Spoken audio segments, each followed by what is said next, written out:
Hello, everyone, and welcome to the Intriguing Individuals podcast. Today's intriguing individual is Maxine Presto. She is an Appalachian Trail hiker.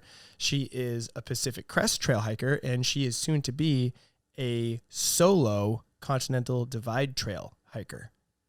Welcome, Maxine. Thanks for having me. Thank you for joining me. I'm excited to be here. So you leave for the Continental Divide Trail, also known as the CDT. We'll just establish that now. Yes. In about 2 weeks from today, of the recording of this podcast. Yes. What day is that? May? Early May? It's early May. That's a normal time to start, right? Yes. And you're going northbound. Going northbound. But coincidentally, you have friends that are going to be on the CDT at the same time as you, but they're going to be southbound. Yes. And they're two different start windows. So remind me a couple things. One, how long is the Continental Divide Trail, CDT? And what is the route in terms of, where it starts and where it ends? The CDT is about 3,100 miles. Oh, It's a long, long trail. That's like almost crossing the country now that I think about it, like from like Maine to California. It is, yeah. That's crazy. You're just gonna walk it. I'm going to use my legs and walk it. Yes. So it runs from Mexico to Canada, and it goes through New Mexico, Colorado, Wyoming, part of Idaho, and Montana. Mm-hmm. So but the terminus, like you won't actually have to go into Canada, right? Like, do you need like a passport for it? There are two end points, actually. Okay. One is called Chief Mountain, and I'm pretty sure that's just at the Canadian-U.S. border. Montana, right? Yes, okay. Montana-Canada border. And then there's Waterton Lakes. Waterton is the other terminus. And I think it's also just on the border, but it seems to be a little bit farther into Canada. I see, okay. That's something I need to actually figure out.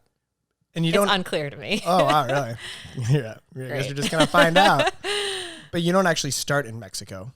No, it's just at the border. Right. It's in the boot heel of New Mexico. So you're going to be doing this solo. I am. What inspires you to do it? First of all, what inspires you to do it, period? And what inspires you to do it solo? And I should also clarify, too, ahead of time that by successfully completing the CDT, you will be a triple crowner, meaning you have done basically the 3 longest trails in America, and that comprises the Triple Crown. Yes. So, but it's unique because you're going to be doing this one solo. You started on the AT solo. It did not end that way, if I'm not mistaken. You did not do the PCT solo at all, but you will be doing this solo, which poses some unique challenges. Yes. It's the whole concept of hiking a trail solo is interesting in and of itself, because I do consider the Appalachian Trail a solo hike. It's just that the Appalachian Trail has so many people on it. It's such a social trail that I very quickly had a trail family and committed to hiking with them pretty early on. And yes, the Pacific Crest Trail was with a partner at the time. This Continental Divide Trail experience, I am starting solo. I don't yet know how it will unfold, like if I will have a trail family or not on the trail. But my intention with starting trail solo is to really get an experience to test my own self-sufficiency and to see like what I can handle as an individual completely by myself. And so far, the most solo experience I had was probably on the long trail, actually, which is, again, shorter. It's like 273 miles, but I went southbound on it and really did not see many people at all when I did it in 2020. And I think that's how I thought the Appalachian Trail would be. But I was just surrounded by people from day one. I mean, so many people hike the Appalachian Trail now. Mm-hmm. So many people are on the Pacific Crest Trail. The Continental Divide Trail is still a much smaller group of people hiking it every year. Why do you think that is? I think it's a little bit more wild and unknown. Remote. It's more remote. So it poses some more unique, I guess, challenges, difficulty, dangers, hazards. Definitely feels more hazardous as a trail. And it's not as clearly marked. I think it's about 70% complete, officially complete. And so it's still kind of being kind of worked on and defined. And even though there is an official route, a lot of people take alternates that are either influenced by just wanting to see like a different landscape, or trying to get around a fire closure, or trying to avoid snow levels that are high, like in Colorado and Montana. So I think because it's a little bit more unclear, it's generally not hiked as much, and it's very rarely the first hike of the Triple Crown that someone will do. I have a lot of respect for people who start off on the CDT. It's very brave. Yeah, they're just like, I'm just going to send it. Yeah, and the like phrase of the CDT is embrace the brutality. And I think that alone is just so much more intimidating. Mm-hmm. It has everything. It's basically what I have been told, and in my research, I've found that it's the hardest parts of the AT and the PCT are on the CDT. Mm-hmm. So, yeah, it's so, a lot. So how do you prepare for something like this? And I imagine that gearing up for something like this is, it's a huge commitment. It's probably stress inducing. It takes a long time to do, probably. But you have the advantage of having already prepared for 2 of the longest trails. So you have an advantage that maybe other people don't. So can you shed some light on as to how, you actually go about preparing for the CDT, and how has it been different than the PCT or the AT? The preparation part is what I might consider the hardest part of thru hiking. Once you're on the trail, all you have to do is walk. And in order to get to the start of a thru hike feels like a monumental accomplishment. So I will say that. So the preparation part is potentially the most critical part of the entire experience. And there are like kind of 2 parts to it, right? It's like wrapping up your life at home before you set out on this hike. And then there's, researching what to expect while you're actually hiking. And so these last couple of months have just been this like ongoing cycle through, figuring out my living situation and, will I have a place to go back to, which fortunately I will be returning to New Hampshire. But that was an unknown, and I had to have, a few different conversations and think about how I wanted to work that out. And then for preparation on the trail, a lot of it is mapping out each state and the mileage, like the mile markers within each state that correspond to towns where I can go in and get supplies, charge my phone, which is going to largely be my map for the trail, and just have a moment to sort of recharge before getting back on the trail and continuing north. So a lot of it is, I have a lot of spreadsheets, as you know. It's a lot of organization. I think some people do wing it. That's also an option. I am not that kind of person, so I like to have some sort of order before heading out on these trails. But the CDT definitely requires the most logistically. I would say that the AT, you could kind of hop on and start walking and figure it out as you go, because you cross so many different roads and you can go into so many different towns. The PCT is relatively straightforward with a few exceptions. The CDT, it's just more remote, and the towns are smaller, and they're not necessarily farther apart, but getting from the trail to a town is difficult. So it's interesting because, a lot of it is just hiking, but you do have to think a lot about how you're going to sustain the hike over the course of it. So a lot of that does require taking a step off of the trail to go into town to get what you need to come back. And as far as like the day-to-day on the trail, I have an idea of what to expect in each state as far as the hazards go and things to be concerned about. And I'm just aware of them, mm-hmm. and I will address them as they come up. Can I ask how much one has to save in order to do any of these trails? I think it varies per person. There's a pretty big range because it depends on how much money would give you the security to know that you can hike the trail successfully and also return without feeling like you have $0 to your name. Mm-hmm. So on average, it's probably somewhere between like $4,000 to $8,000 for each trail. I think I've spent closer to $10,000 per trail when including the travel and the gear. I was wondering that because a lot of money goes into the gear beforehand. Yeah, the gear is really expensive. It's a significant part of a thru-hiking budget, and it's best to make the right decisions from the start. And a lot of times, ultralight gear is just very expensive. I've been lucky to have chosen gear that's both fairly lightweight and durable. So I haven't had to get too much new gear with each hike. But anyway, to go back to your question, I think sometimes people use like $1 per mile as the estimate, but I think that's really low.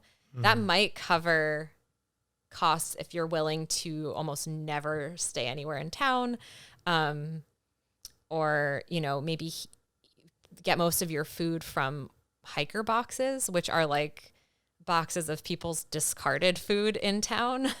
So there are ways to do it very cheaply, but it just depends on what you're willing to sacrifice.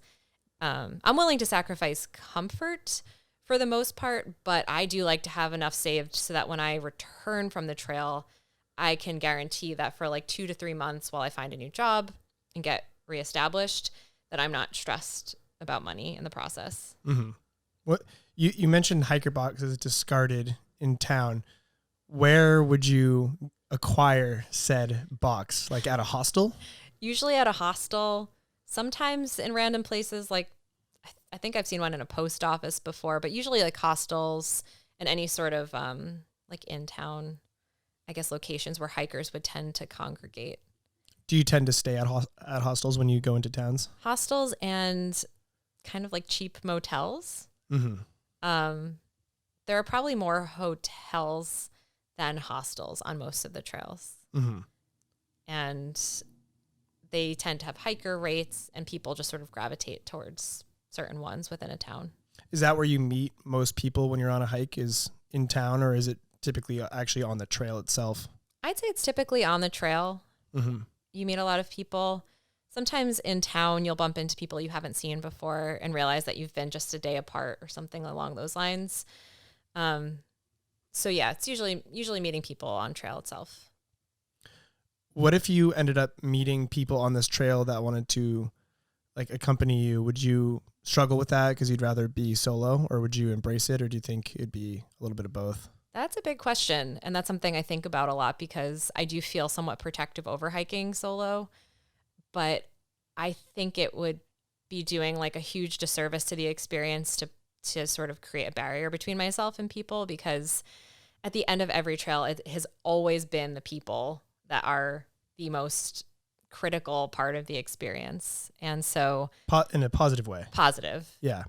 Yes, no matter what, it's always positive. There's just such an amazing community of thru-hikers that's global at this point. But I've met some of the most interesting, wonderful people on trail. So it's kind of like a judgment call, I suppose. Like, I want to be able to do things on my own and sort of hike my own hike. But at the same time, I do want to share it if it makes sense to do so. Have there ever been issues of sort of hikers that you meet along the way that end up being problematic? There are some problematic hikers on the trail, and generally they are flagged as problematic. And so word travels pretty quickly that there's like a person to avoid on the trail. What do you think it normally is, like behaviorally? It's interesting. It's generally people who aren't really out there to thru hike the entire trail. It's just like people maybe looking for the connection, like the human connection, or maybe just like living in the wilderness for a bit. But I mean, it's just like regular life. They're just like all these different personalities out on the trail. And some people are just, you don't want to be around them for too long. That's a small percentage of the people on the trail, though. Yeah. I thought if anything, it'd be like dudes who are trying to hook up with hikers. There is that. I will say I have yet to really meet like a creepy woman on the trail that I can recall. It's usually, unfortunately, men where people are like this guy is on the trail. If you see him, just be mindful. Right. So how do you, when you say word travels quickly, through what means does the word travel quickly?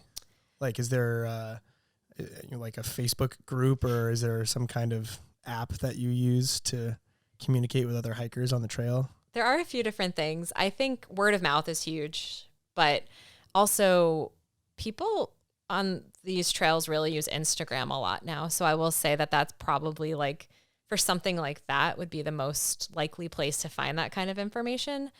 And other things tend to travel through this other app. It used to be called Gut Hook Guides. Now it's called Far Out. Controversial rebranding, where you can actually comment on different waypoints, like on the app itself. So like water sources or shelters or towns. So sometimes you'll see information surface there too. Mm-hmm. Okay. So what does your day-to-day look like on the trail itself? Daily habits. Do you try to generally avoid using your phone or social media? Do you have any, rules like that? What do you do early in the morning or at night when you're settling down? Do you have a kind of routine? And how many miles do you like to average a day? Yeah, I think it's really refreshing to get into the trail routine, and it's so simple in a way. It's just like, every morning. Well, let's see. Okay, so I guess on average, I would like to hike about 20 to 25 miles per day. And so then, that's just like a day full of hiking. I try not to use my phone a lot except for navigation purposes. I don't even really listen to music or books that much unless feels necessary. So yeah, just walking 20 to 25 miles a day. I guess along the way, mostly setting aside time to eat, like breakfast, lunch, dinner, snacks, collect some water. And then at night, just setting up camp. So setting up my tent, sleeping bag, sleeping pad, eating dinner, and then going to bed. So it's really just like a sleep, eat, walk day. Mm-hmm. It sounds monotonous, but it's also fulfilling and enriching, I'm sure, and exhausting. It's exhausting. I feel like I often forget how exhausting it is until I'm in the moment, but it's just simple, right? It's like you're just boiling everything down to your basic needs. I mean, there's so much that's the framework, and yet so much happens in between all of that, but it's a pretty like basic structure to the day, like just the essential things. Even collecting your water from a water source becomes sort of this event in its own way. Mm-hmm. It sounds almost meditative in a way, though, because when we are kind of when we're just kind of living in the most basic way that a human can live, essentially, it kind of sounds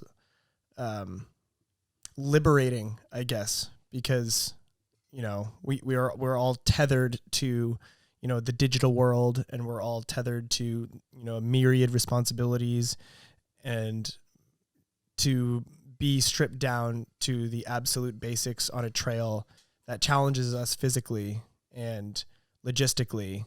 It's while it sounds, it obviously presents its share of challenges, it kind of sounds liberating from the kind of modern world that we've now adapted to, that also poses its kind of challenges and whatnot. Yeah, I think that's a big draw to the trails, is that it's liberating to have less to think about.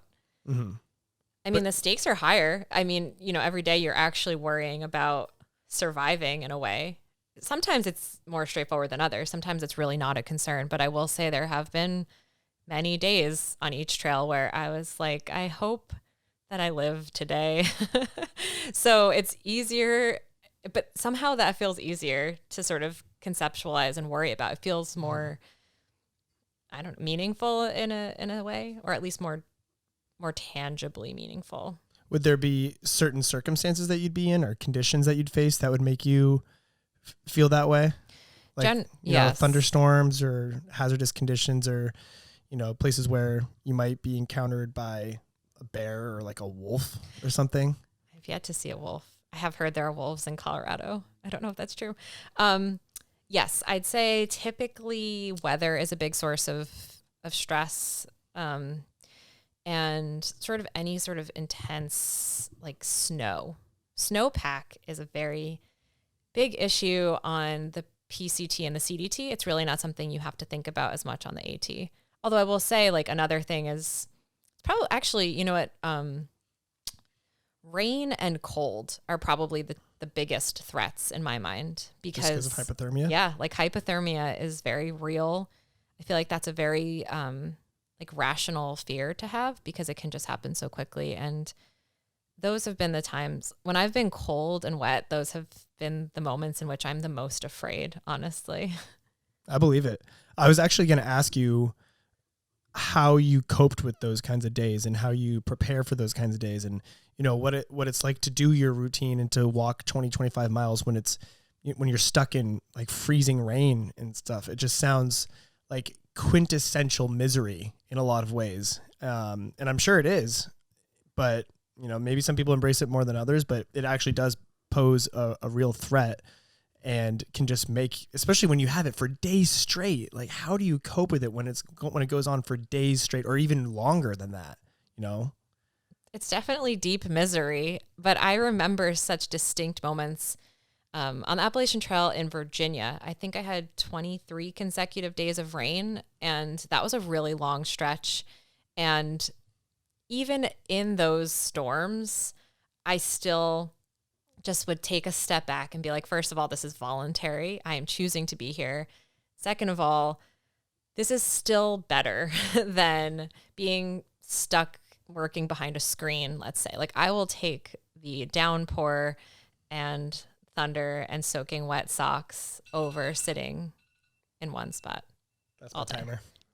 I remember before the AT, so before thru hiking, and still I am a runner. And I have this distinct memory of going out on a long run, maybe a couple months before I started the AT. And I was just running in like a downpour and I was just soaking wet, like all the way through soaked. And I remember thinking like, you know, I was so excited to get home and like shower and put on clean, warm, dry clothes.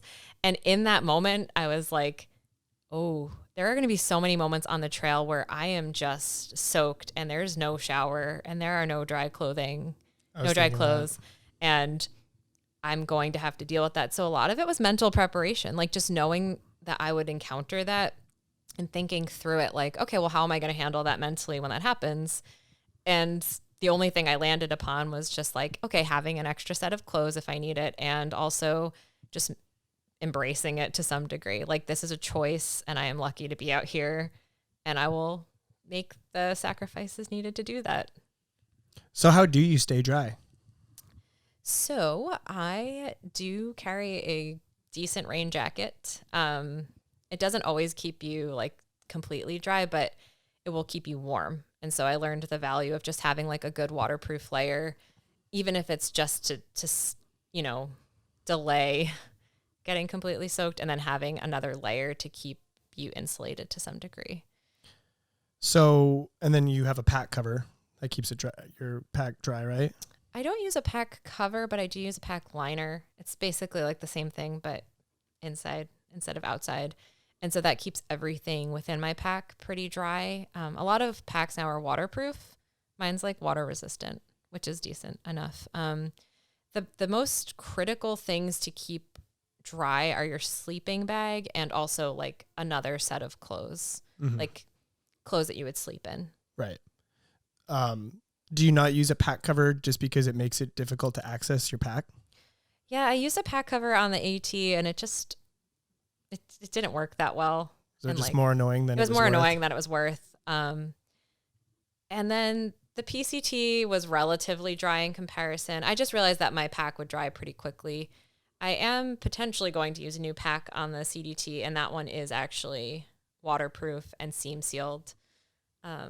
So most packs actually are good at like not retaining water. Mine is pretty good at it. It's just not necessarily made to be like waterproof. Mm-hmm. Speaking of water, how much water do you think you have to carry with you each day?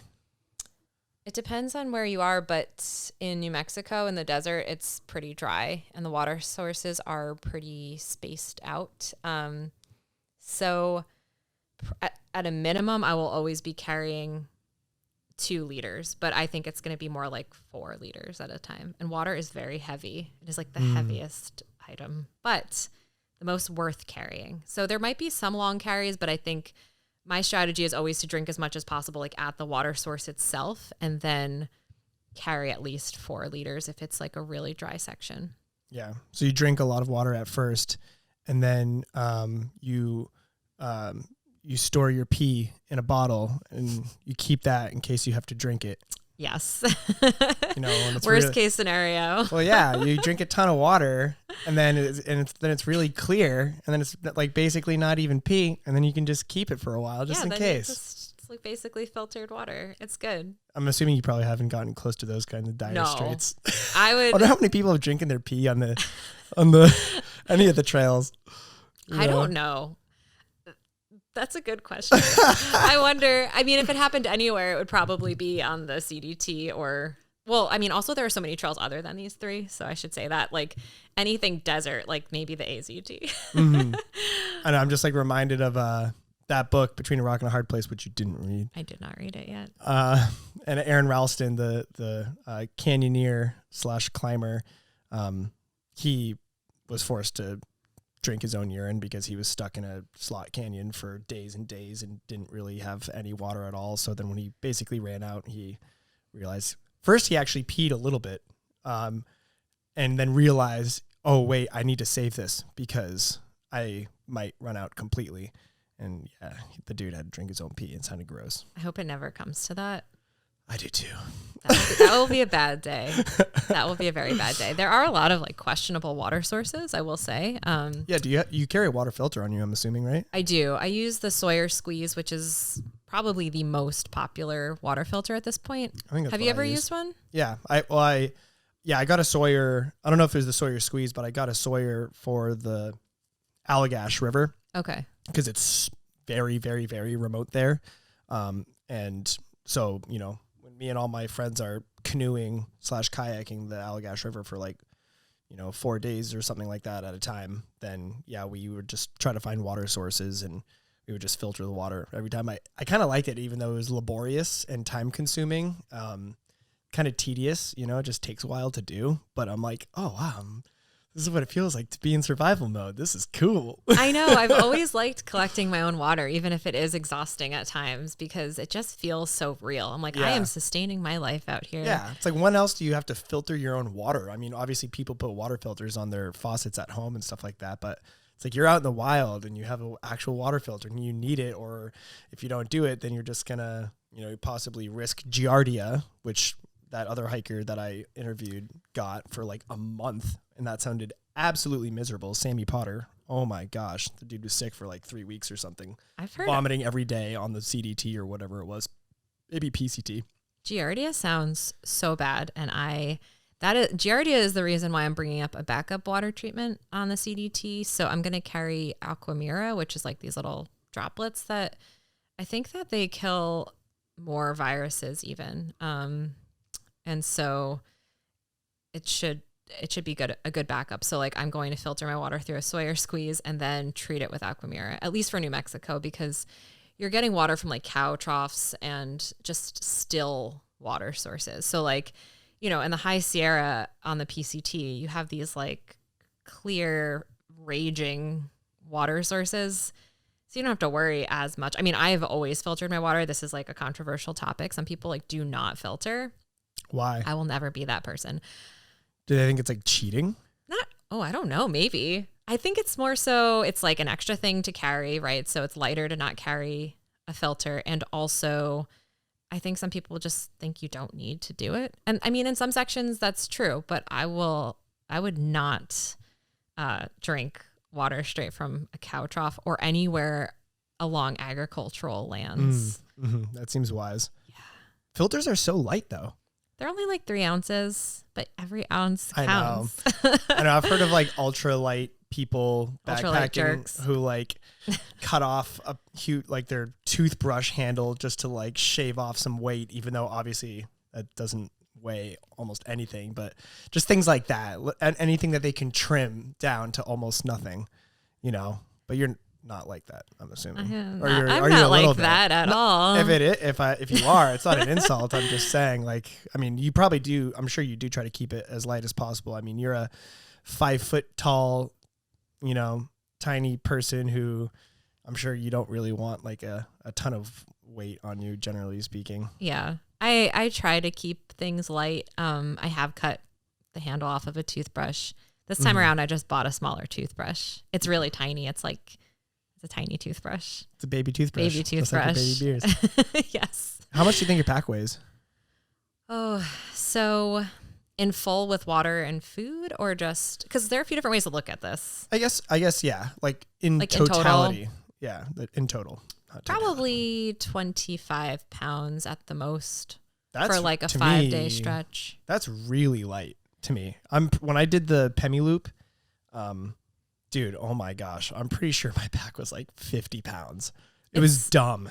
It murdered me. Oh my gosh, dude. It can get heavy. It gets so heavy. And the Pemi loop is tough. So actually, that's why I only hike the Pemi loop in one day. Because I don't want to carry a pack with me. All that weight with the elevation gain for 30 miles is like...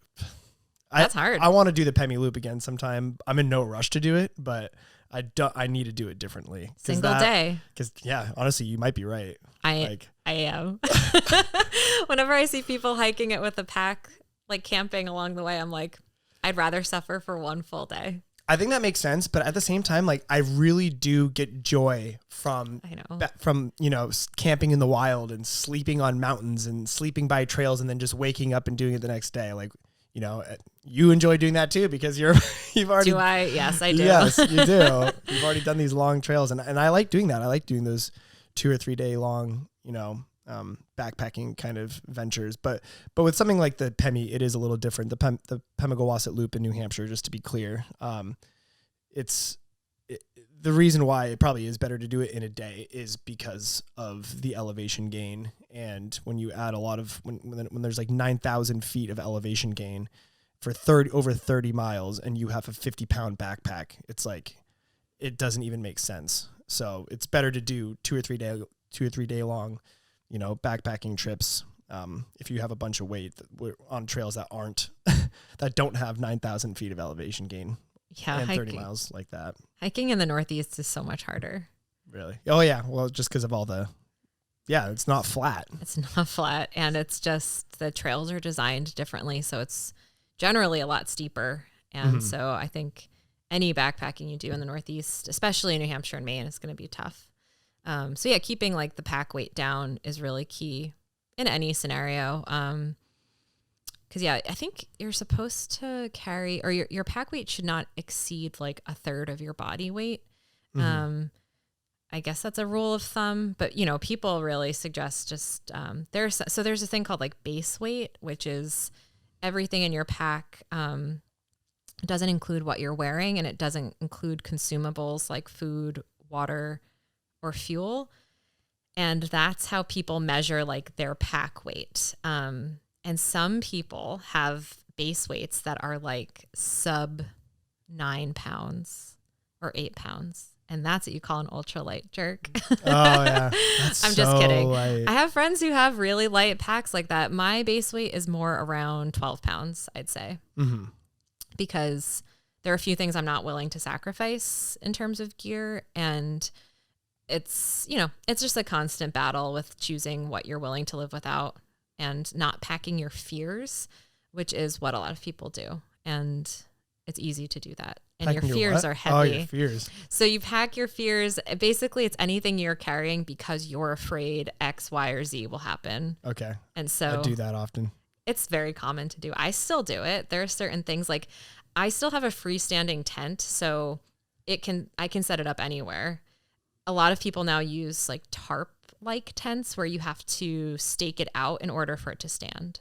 I see. So those are a lot lighter, but I find a lot of comfort in having a freestanding tent so that in a storm, like in high winds or just heavy rain, I'm able to put my tent up and not worry about it falling on me. And that feels worth the extra pound. Can you give me like a gear breakdown? I can. Yes. Throw it on me, girl. All right. Like, do you want this just like the framework kind of like generally what I'm carrying. Yeah, but also I guess down to little things, you know, like do you carry a multi-tool? You're probably going to be carrying bear spray.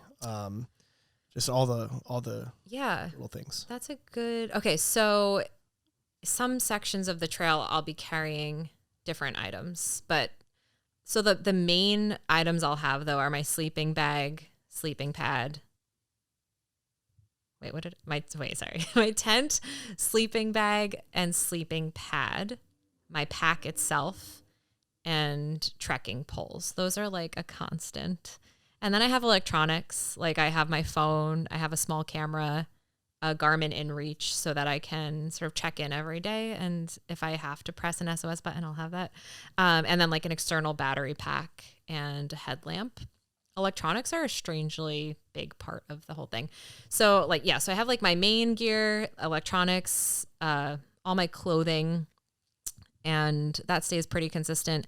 And then there are certain sections of the trail where I will need my ice axe and my micro spikes, specifically in Colorado. And then in Wyoming north, so like Wyoming and Montana, I will be carrying bear spray for the first time. I've never done that before. Do you go through Yellowstone? You do. I see. Yes, you go through Yellowstone and Glacier. And apparently I will be getting my bear spray and my like, you can carry a bear canister or something called an ursack, which is like sort of a bear proof bag. I'll be getting an ursack and bear spray in Lander, Wyoming, because I heard that that's where the grizzly threat begins. And I haven't carried bear spray on the AT or the PCT because there are only black bears there, but I am terrified of grizzlies and I will be carrying that bear spray. And I watched a video the other day of how to use it, and I should probably practice, but I don't want to actually spray it. So I have to think about that. That's going to be a stressful moment if I have to take my bear spray out. I hope you don't have to. I hope I don't have to either. It's sketchy. But Grizzlies are huge. They are. They're scary. They're might cool, be. But I know. Like, they'd be cool if I could just befriend them. But I think that grizzlies, they're like my number one fear. Well, no, sorry. My number one fear of the trail is not completing it because of injury or something unforeseen. But if, like in terms of threats on the trail itself, grizzlies are really at the top of my list. Mm-hmm. For good reason. I think it's decent, but they like to eat people. They do, but they don't I don't know eat if people they that if they often. just maul people. Right, and I'm like, what's worse? Right. That would suck. You don't want to end up like Leo DiCaprio in The Revenant. I do not. Please don't be like that. I hope that does not happen. I honestly think about that before I go to bed. That is, grizzly bears keep me up at night. Hopefully, do you think that you would in the places that you're scared of the most on the CDT? I think in Colorado. What's the part in Colorado that you're kind of sketched out about? The San Juan Mountains are the sketchiest of them all. Yeah, it sounds like, that and the kind of Wyoming, Montana area give you the most trepidation. Would you prefer to have a companion on those parts, or do you feel like you'd rather just face your fears and just go solo?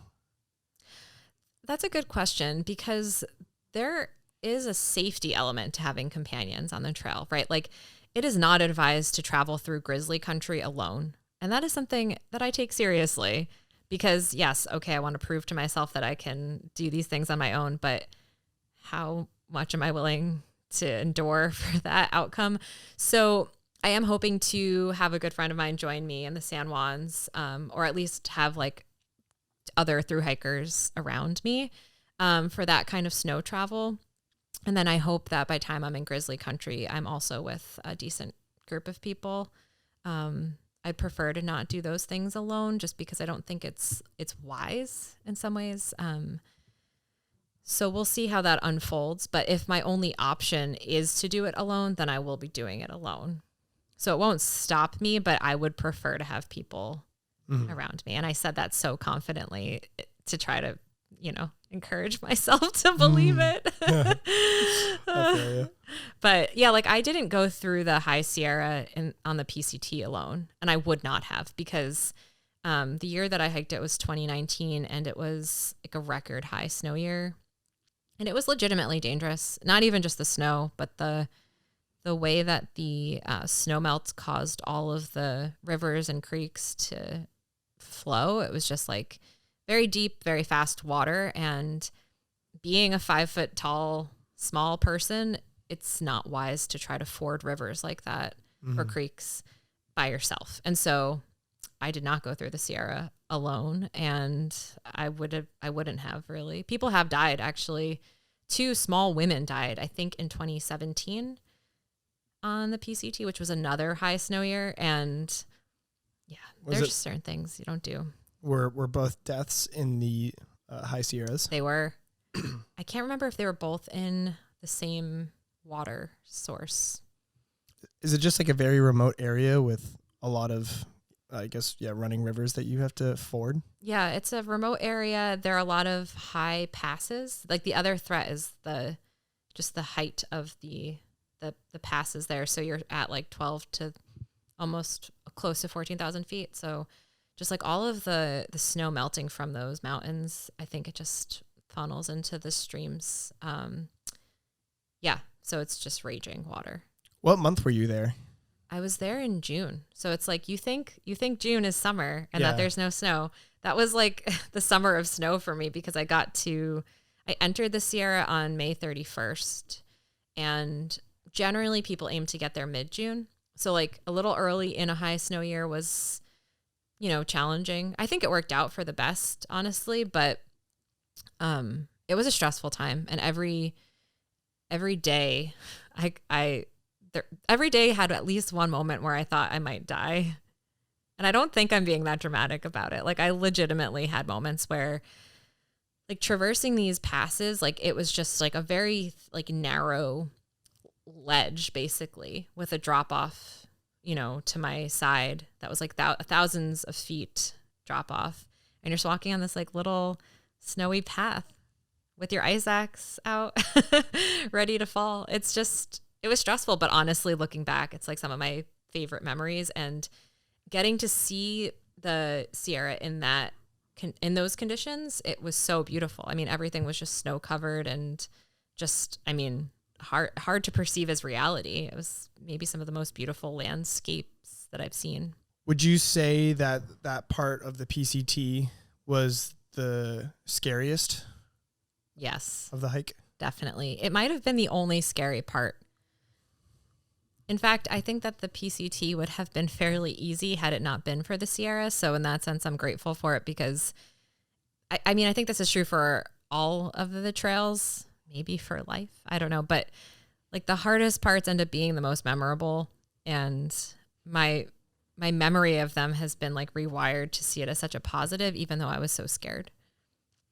What about the AT? Are there particularly scary parts of the AT? Because I guess I'm not really familiar with them. I've heard of the most challenging parts, but it sounds like the scarier parts and the more challenging parts are actually in the White Mountains or even going into Maine. Yeah, that's the thing. I hadn't felt scared on the AT in the same way that I did on the PCT, which became clear to me once I was on the PCT. I was like, oh, I was afraid on the AT, but like not for my life, just unsettled maybe, like, worried about various things, but not like, okay, today I might die feeling. There's, I guess, New Hampshire and Maine are probably the most intimidating. I definitely felt afraid actually going up Katahdin of all places, just because I've been working on this, but I have a fear of heights, and the AT up Katahdin, as you know, like it gets really steep really rapidly, and there are those like iron rungs, and yeah, that was scary. That was the most scared I might have been, actually, if I'm thinking correctly. Because it goes up the Hunt Trail, correct? Yes. On Katahdin. Yes. Right. Have you taken that trail up? I have never taken it up.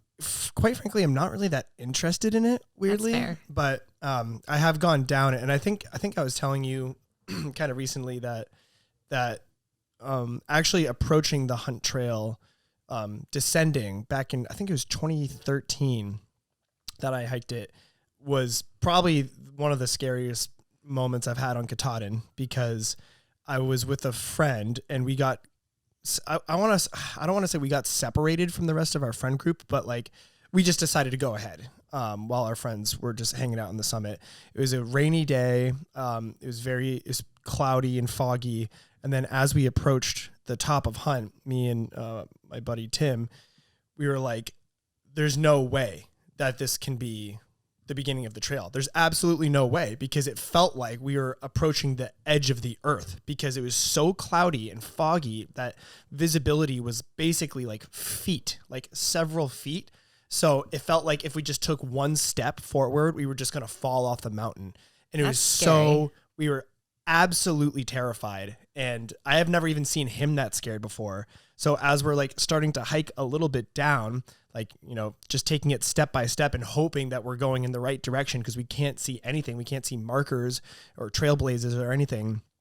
And at one point, Tim, like I was like, where's Tim? And I turn around and he's just like practically in fetal position, just absolutely paralyzed by fear, because he was just so sketched out because we couldn't see anything. And it was also like a razor thin trail at the top there, and it felt like it was just a sheer drop on either side of us.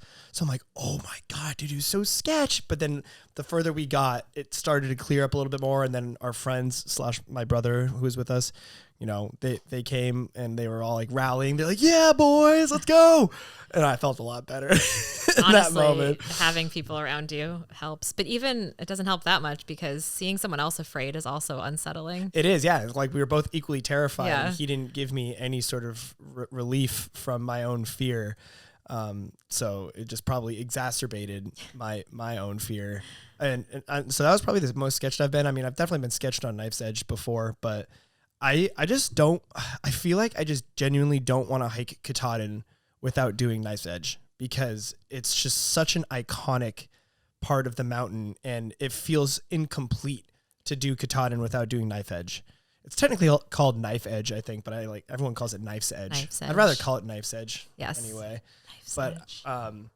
Yeah, it just doesn't feel complete if you don't do it, and it's great. My favorite trail is going up Helen Taylor, whatever. I think it is Helon. Someone said Helon the other day, and I was like, it's Helon. It is Helon, to Knife's Edge, to Baxter Peak, and then down Hamlin. That was my all-time favorite hike on Katahdin. And we're supposed to go back this year, so I need to go back. Well, I did go back to Katahdin this summer, and I did the Knife's Edge, and it was not as scary as I thought it was. This past summer, yeah, that was the first time I'd been back to Katahdin since summiting on the AT when I completed it.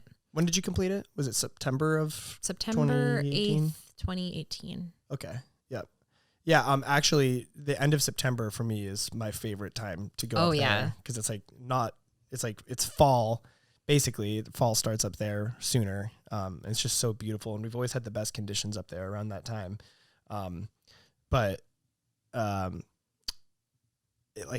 don't know. It's an annual tradition for my friends and me, and I just have so much adoration for that mountain. And I was gonna say something else, but forgot. It's so cool meeting you, like someone else who like admires Katahdin that much without being a thru-hiker of the AT. Mm-hmm. Because I had been obsessed with Katahdin for so long, right? Like, at least when you go northbound, you start in Georgia and you're like, I am hiking to Maine, and like I am hiking to Mount Katahdin. Like, it's a mountain I dreamed of for so long, and it occupied so many of my thoughts. And so it's just cool now, like living in New Hampshire and just being in this region and like understanding that other people have this like interest and respect for a mountain. It's just so mighty to me, you know. I just have so much reverence for it. And it's funny because ironically, it was the first mountain I ever hiked. That's so cool. and I didn't know anything about it. I mean, I was just so green. I was so new to hiking and everything like that. Like I had never done it because I wasn't raised in a family like that. And then when I was 18 and I just graduated from high school, and all my friends and my brother are like, yeah, you want to go hike Katahdin? I'm like, sure, I guess. Like, I just thought it'd be a fun boys trip, and I don't think any of us had hiked Katahdin at that point. And so when we get there, we were, you know, we get there and we decide to hike up Cathedral because it's the fastest way to the top. You know, of course, we always want to do it whatever's the fastest way because we're like young and dumb. And then like we start hiking up Cathedral, and then me and my friend Davis are like having meltdowns with fear because it's such an incredibly steep, to me, sketchy hike. It's not really sketchy. It's just psychologically tormenting if you're afraid of heights and, you know, like vertical kind of surfaces. And then it's funny because I think our friend Tim also poor Tim the three of us I think decided to go back down. I think there was 5 or 6 of us on this trip, and the only 2 people that actually completed it that day were my brother Peter and my friend John. Shout out to Pete Skeet and Johnny Cakes. And it was crazy. Like as we were going back down, and we just look up and we just see Peter and John on Knife's Edge. And I was like, whoa, dude, they're up there. Holy crap. They're just like such fearless dudes. And I respect it. So but that was a fun year. Yeah. That was 2008. And so it's been an annual tradition for us since then. And that actually was what I was going to say earlier is about the Knife's Edge is that, you know, you said that you were not as scared as you thought you would be. I remember the first time I went up to Pomola Peak and I saw Knife's Edge, and I was just like, dude, people hike that? That looks like a freaking death wish. It does. I'm going to die. I was so utterly terrified. And then, but like, I will say really the first quarter or first half of Knife's Edge is actually kind of sketchy because that's, you know, when you first approach Knife's Edge, you're basically confronted with, it's called the chimney, but I call it the tooth because it sounds more formidable. It does. Because it is a fairly terrifying part of the Knife's Edge. You know, you go really steep downwards into this like crevice, you know, and then you have to hike back up a really steep surface. And it's the most awkward kind of hike up because there's like almost nowhere for purchase for your feet and your hands. And so it's awkward to just kind of climb up. There's no iron rungs. There's nothing like that. And so you just have to do it, you know, knowing that like if you slip or do anything, you're going to fall and you're going to get very seriously injured or die. I've never heard of anyone actually getting hurt on that. I've heard of people, you know, dying on Katahdin, including in recent years, but not on that part of Knife's Edge. It's just scary.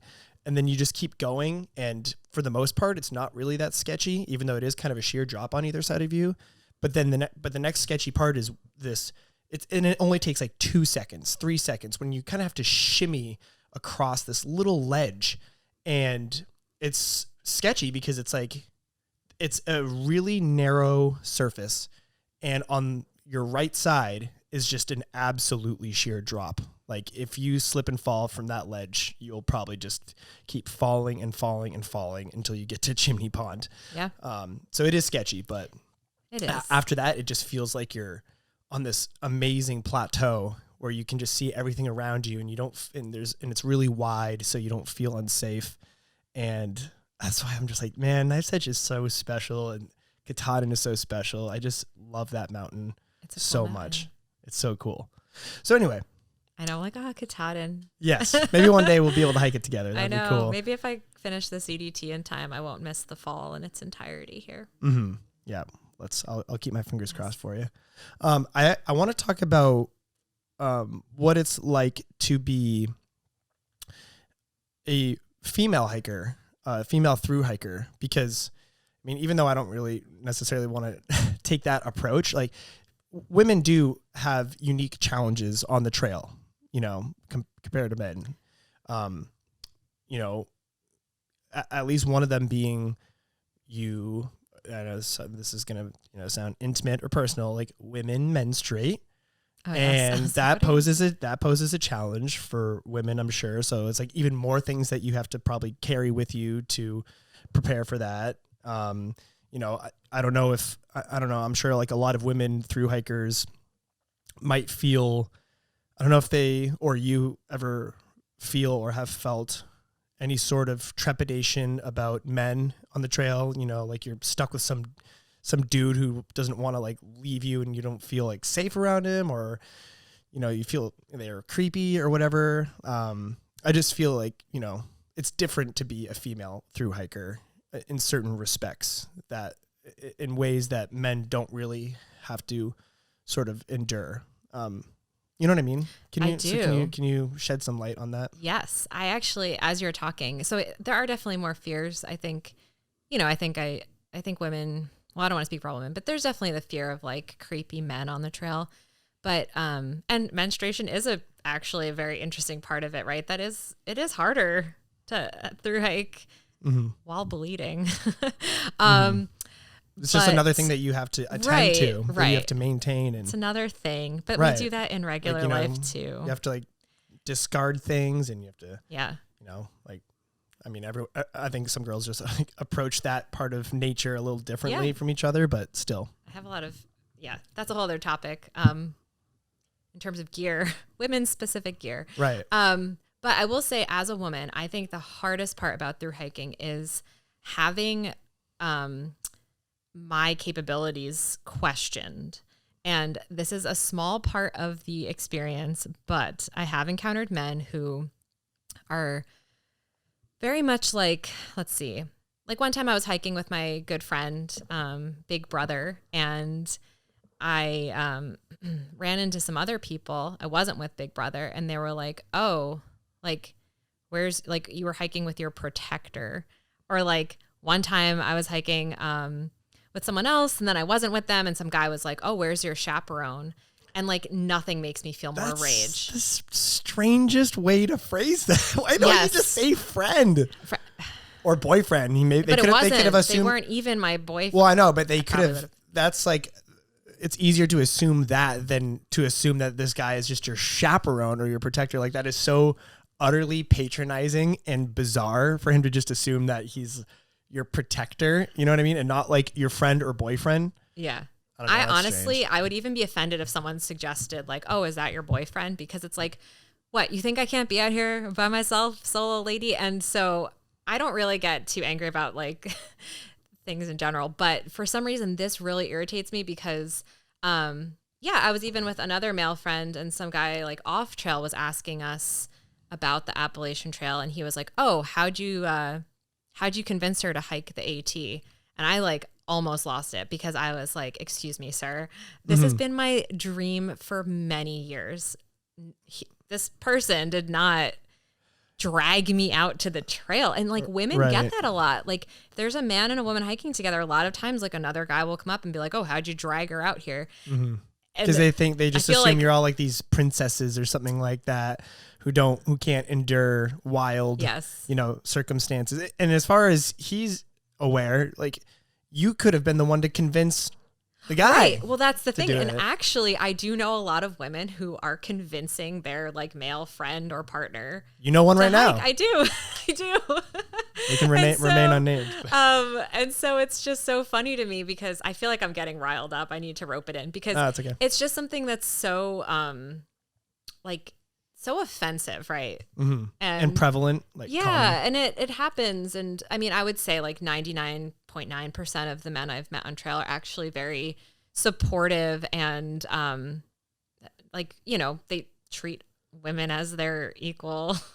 But every now and then there's just like someone who comes in with a comment and I am just like, you mother. Honestly, like I'm not an angry person or mean person, but it just brings this rage out of me because I'm like, how dare you assume that like I can't have my own hopes and dreams and like be out here by myself. And, even running into people doing trail magic, like sometimes people will show up at like road crossings, and I have run into a number of like middle-aged men who are just like talking to me about hiking the trails. And they're like, I would never let my daughter do that. And I'm like, oh, okay. Well, I understand though, as a parent, it's actually difficult. It's slightly different. But would you let your son? Right. Exactly. So it's like, it comes out of a place of care and caution and love, I understand. But at the same time, well, and I mean, I'm sure fathers like that too understand certain risks posed to their daughters on the trails, and it's probably it comes from a distrust of other men, not about the capabilities of their daughter. Yes. It's just the threat of other men. That's true. Or other, but there's a threat of other men, everywhere. Right. Literally everywhere. I feel safer on the trail in general. And And like I've said, I've met so many supportive, kind men, even who, would maybe go to try to help me, but they're like, do you want my help? And I always appreciate that too, because I do not like the idea of being helped on the trail sometimes. So I'm out here to do things for myself, right? So I don't want people doing things for me necessarily.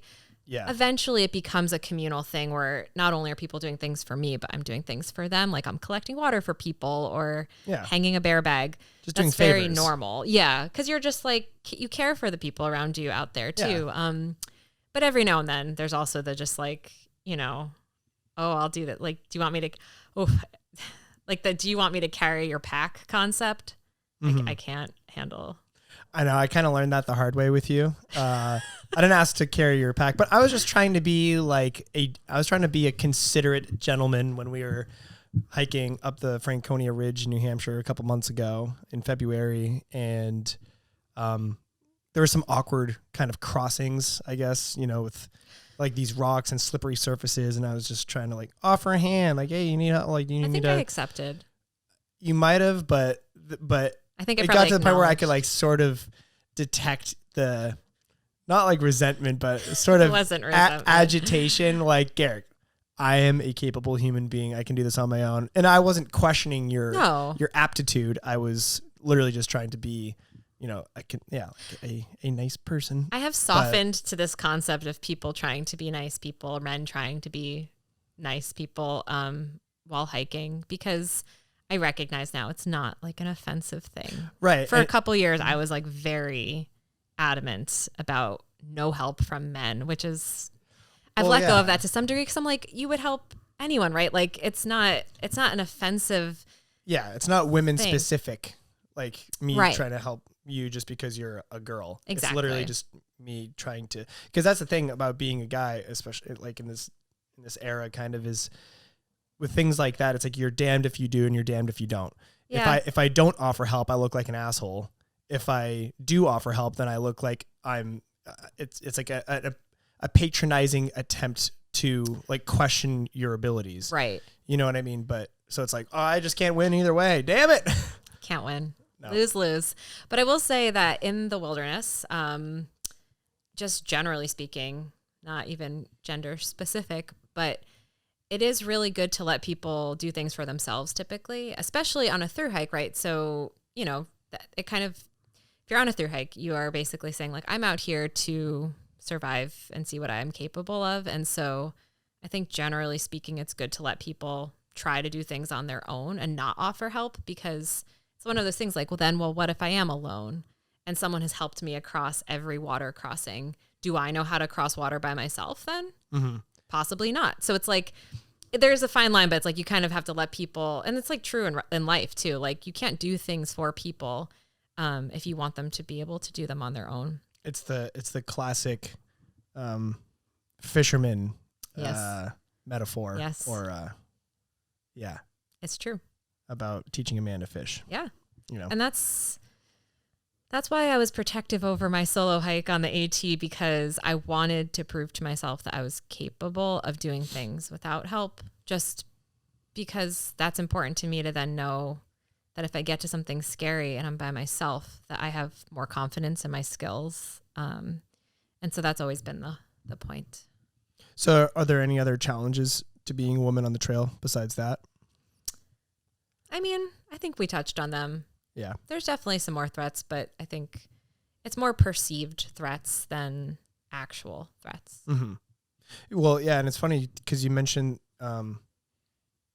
certain maybe like physical limitations when you were in the high Sierras. So I'm sure that there's, like men tend to be taller than women. So I don't know if, like crossing rivers might pose more of a challenge for a lot of women than men because they have shorter legs. Yeah, no, it is a legitimate, and that's a real physical limitation. And that's one of those things where, it's not good to be like prideful, like, oh, I don't need help here. It's like, okay, well, I should acknowledge my limitation. I am short and small and I could be swept away. Mm-hmm. And I have felt the current pull me in a way that was very unsettling. And, it was actually like a very, like not known crossing on the PCT in the Sierra. It was one of the first ones, like just some random unexpected water, but there were so many people struggling to get across. And I accepted help from 2 men who I'm very grateful for, because I actually don't know. I would have had to wait possibly a long time to cross. And, I tried twice by myself, and I felt the pull of the water, and I was like, this isn't wise. So I'm going to step out and reassess. Yeah. And I couldn't have done it without other people. That's actually kind of what led to the fate of Chris McCandless in Alaska. Right. Because it was, he wanted to return back to civilization from the bus and wanted to cross a river, but because it was spring, I believe, the water was so high that it was impossible to cross. Although I've also read that if he had just gone downstream a ways, then he would have been able to find a place to cross through. But because he couldn't, that day cross as he anticipated, he had to go back to the bus, and then eventually ended up starving to death. Yeah. Water is a very big threat. It's a rational fear to have in the mountains after snow has melted.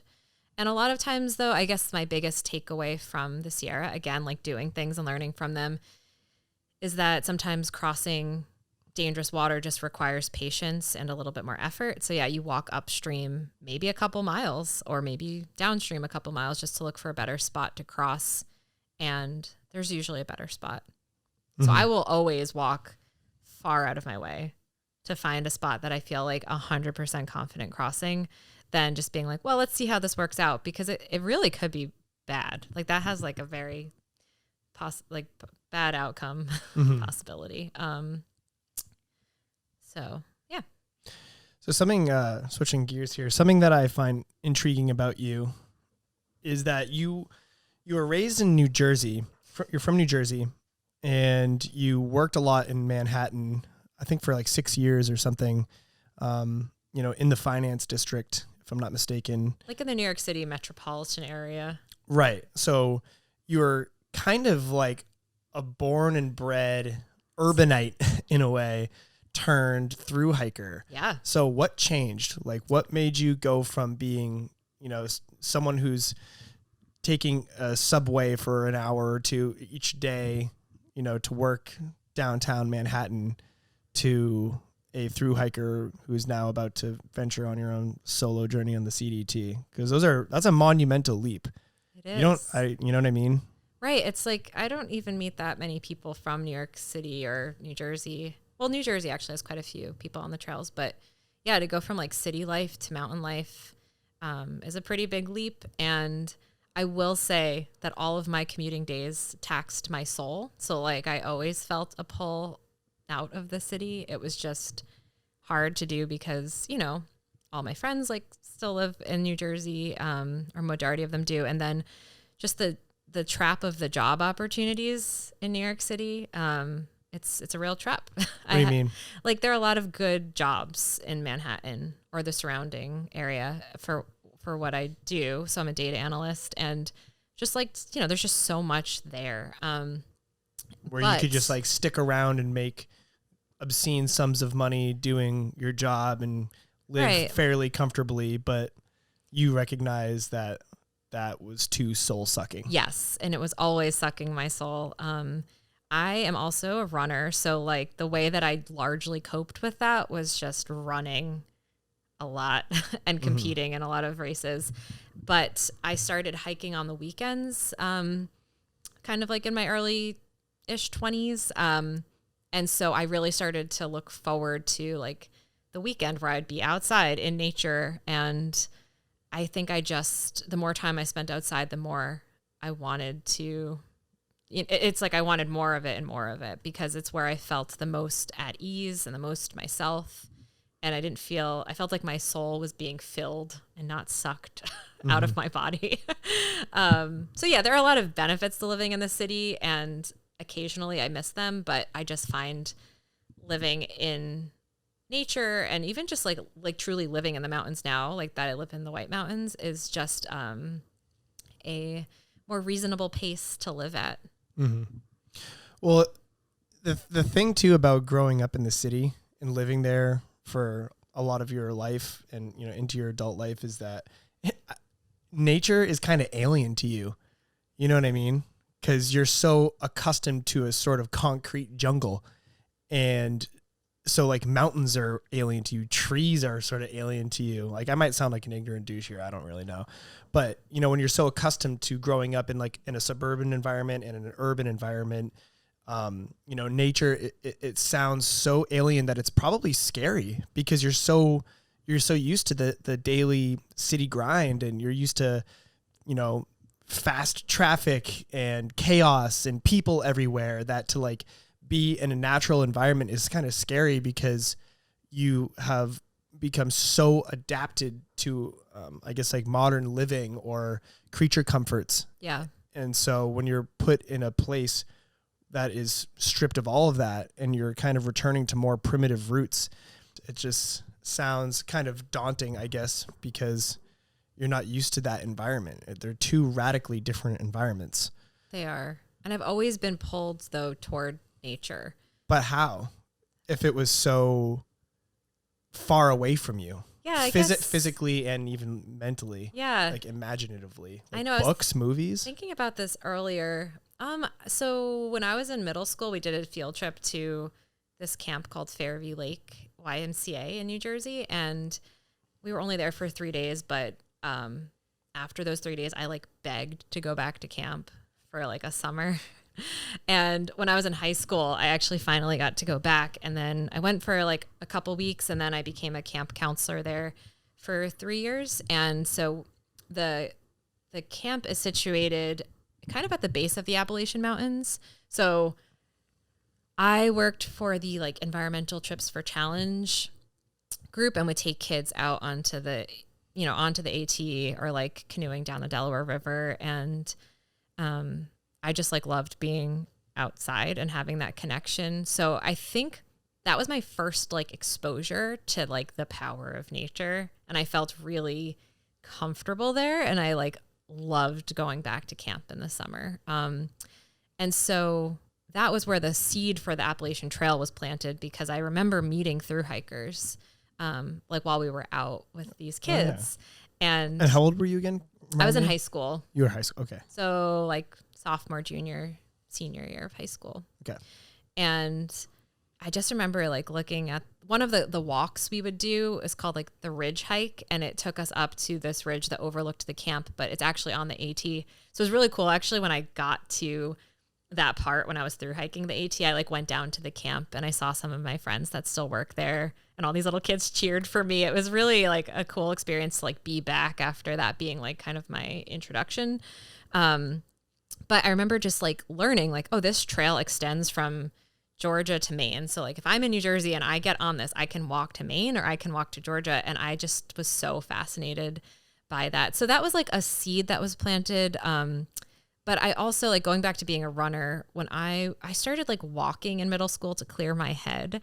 And then in high school, I ran cross country and track, but cross country is a lot of times like on trails, not up mountains by any means, but it's just, you know, you're running through the woods. And I think that was such a relief for me. So I really gravitated towards like these runs through the woods, and then it just continued to evolve. Like I just paid attention to how I felt when I was not like in a suburb or in the city, and I just felt better. And and then just over time, like in 2015, Scott Jurek set the fastest zone time on the AT going northbound, which is kind of rare. And I was familiar with him as a vegan and a runner, and it kind of replanted the seed for the AT. And so I just started hiking like more and more. And then from 2015 to 2018. So in some ways, like I can see the thread that brought me outdoors, and I just always wanted more of it. And it just took a while to get things in place. It was harder to leave than I anticipated. And to be honest, even after all my thru hikes, I kept going back to New Jersey. And I'm like, why can't I escape? And it Get me out of here. Yeah, honestly, I was like, please. And to be honest, it was like, you know, once the pandemic started in 2020, I started working remotely, and I worked for a company that was like pretty understanding and accommodating. So when I asked for 3 weeks off to do the long trail, I was actually granted the time off from work. And I use that as like a launching point to move to New Hampshire. I was only supposed to be in New Hampshire for like 6 weeks maybe, and I have been living there for about 2 years almost. So it's interesting how it all unfolded, but I'm so happy that I found my way out of the city, and I have no intention of returning. I'm going to say that out loud. I mean, I could return to a smaller city. I just don't want to commute to Manhattan ever again.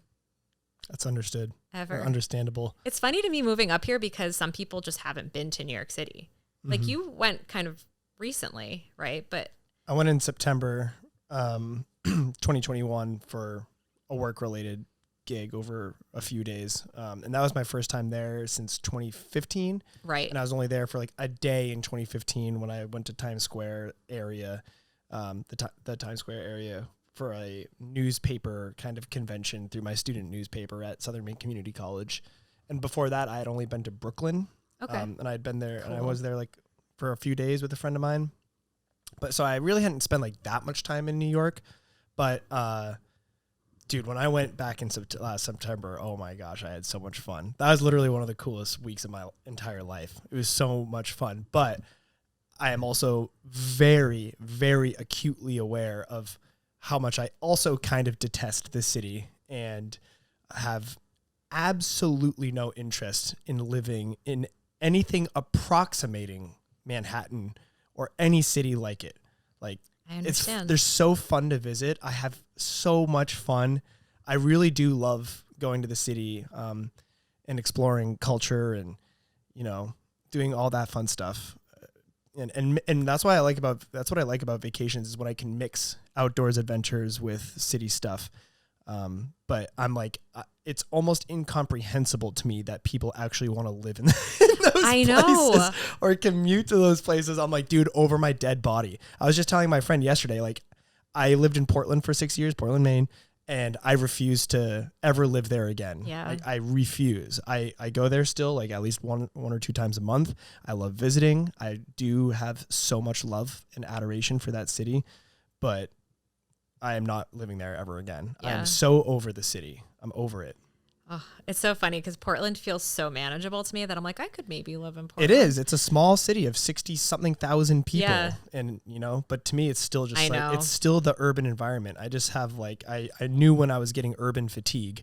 Yeah, that's and, like, a good term for it. I think I invented that, but I doubt that it's original. I just had never heard it before, but I'm like, that's what I felt like I was experiencing. I'm like, I can't do this urban bullcrap anymore. So Yeah.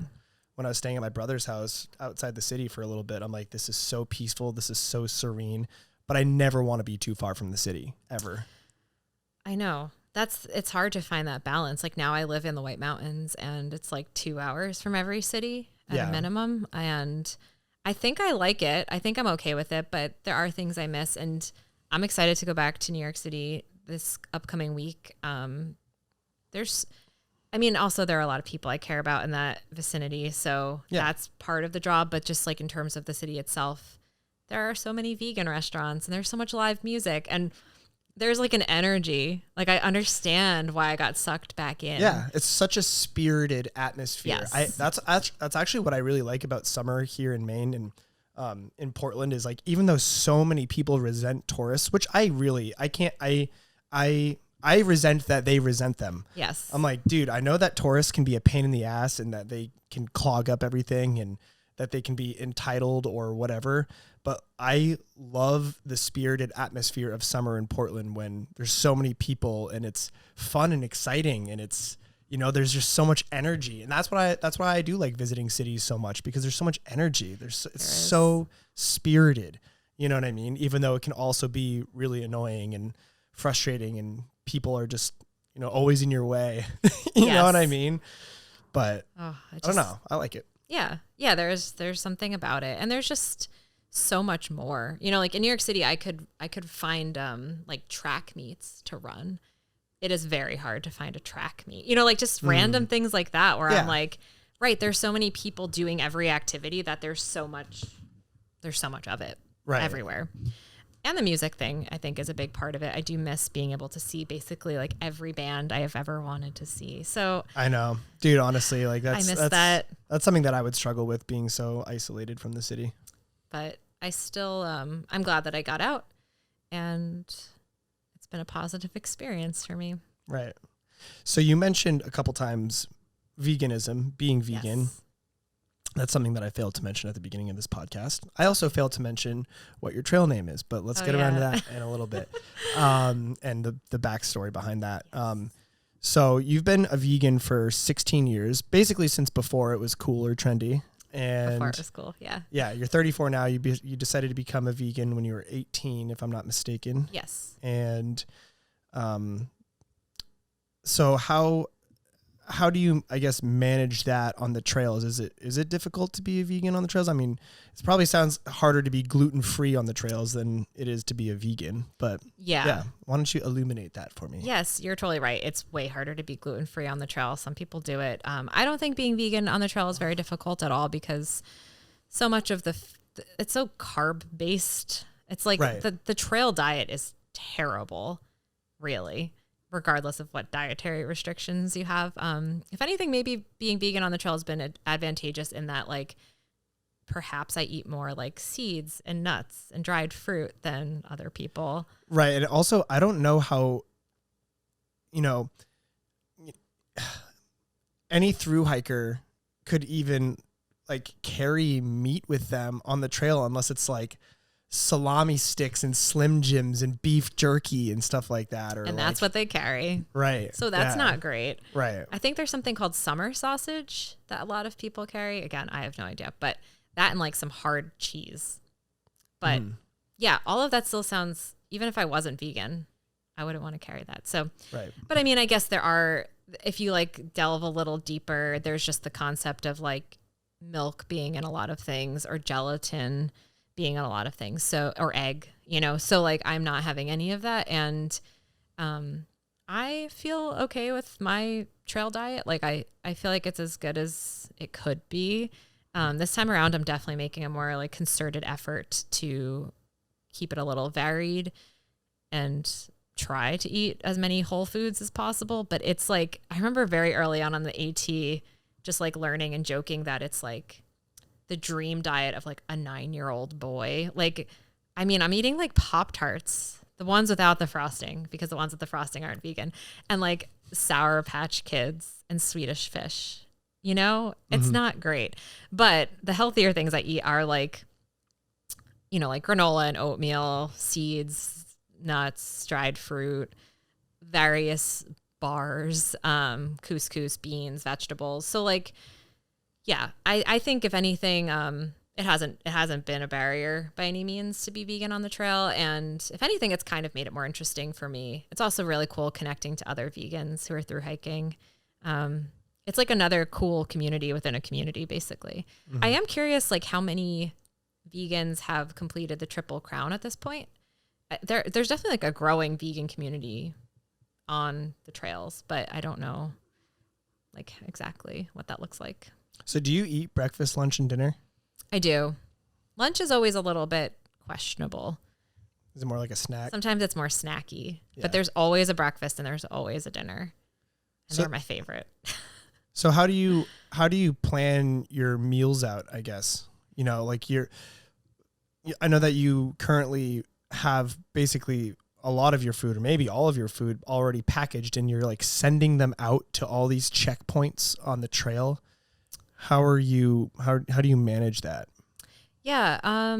So the food that I have now is for my resupply boxes that I'll be sending to towns where there's either like no grocery store or just like no good grocery store.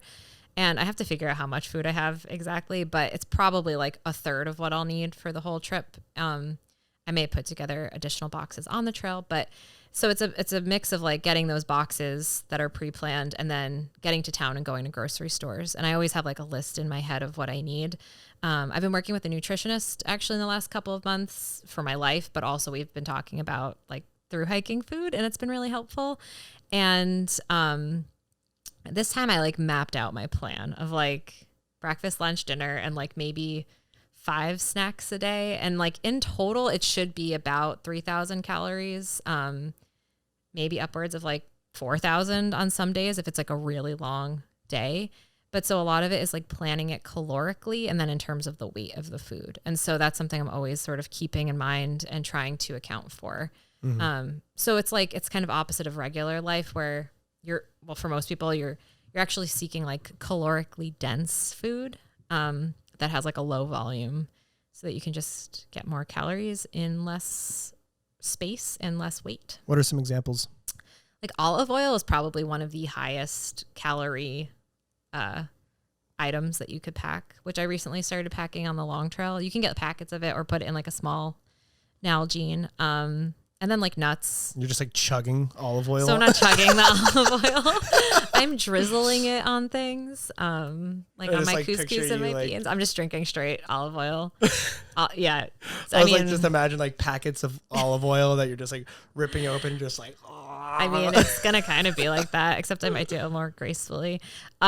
Peanut butter is also a big one. I always carry a jar of peanut butter at all times. Like just the jar is in my bag. Peanut butter's heavy. It is heavy, but it's so good. It's so good. It tastes good. It has so many calories in it and a lot of fat. And so like oily things tend to be the most calorically dense. And so, that and like bars, like protein bars, nuts, granola. Are you a Cliff Bar kind of person? Oh, like the thought of Cliff Bar actually makes me feel like nauseous.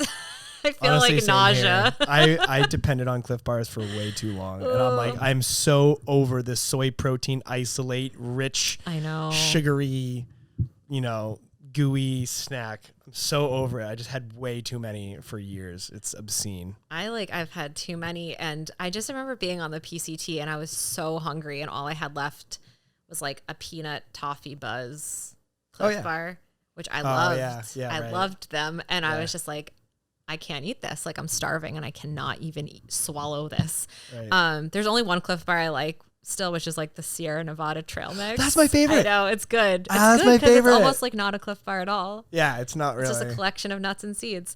I could eat mushed that together. But that one's it. The rest doomed. So I can't do Cliff Bars. There are a lot of foods I can't eat anymore, but I will say I like fig bars a lot still, and I hope I like them forever. And just various bars like Go Macro bars are good. Vega. I still like some Luna bars. Yeah, You mentioned that trail diet is not a stellar diet. Why? I think because it's so processed. It's just like everything is in a package.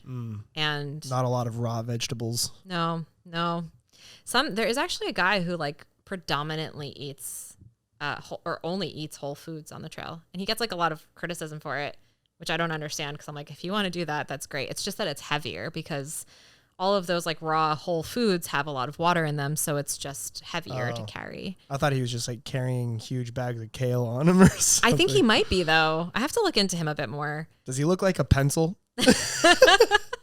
I mean, all thru-hikers do. So that's true. Yeah, actually, Sammy. You might as well look like a healthy pencil. Right. Yeah. I remember Sammy Potter, the calendar year Triple Crown hiker that I interviewed a few months ago. His hiking partner, Jackson Perel, I think he lost like, I want to say like 40 pounds. Yeah.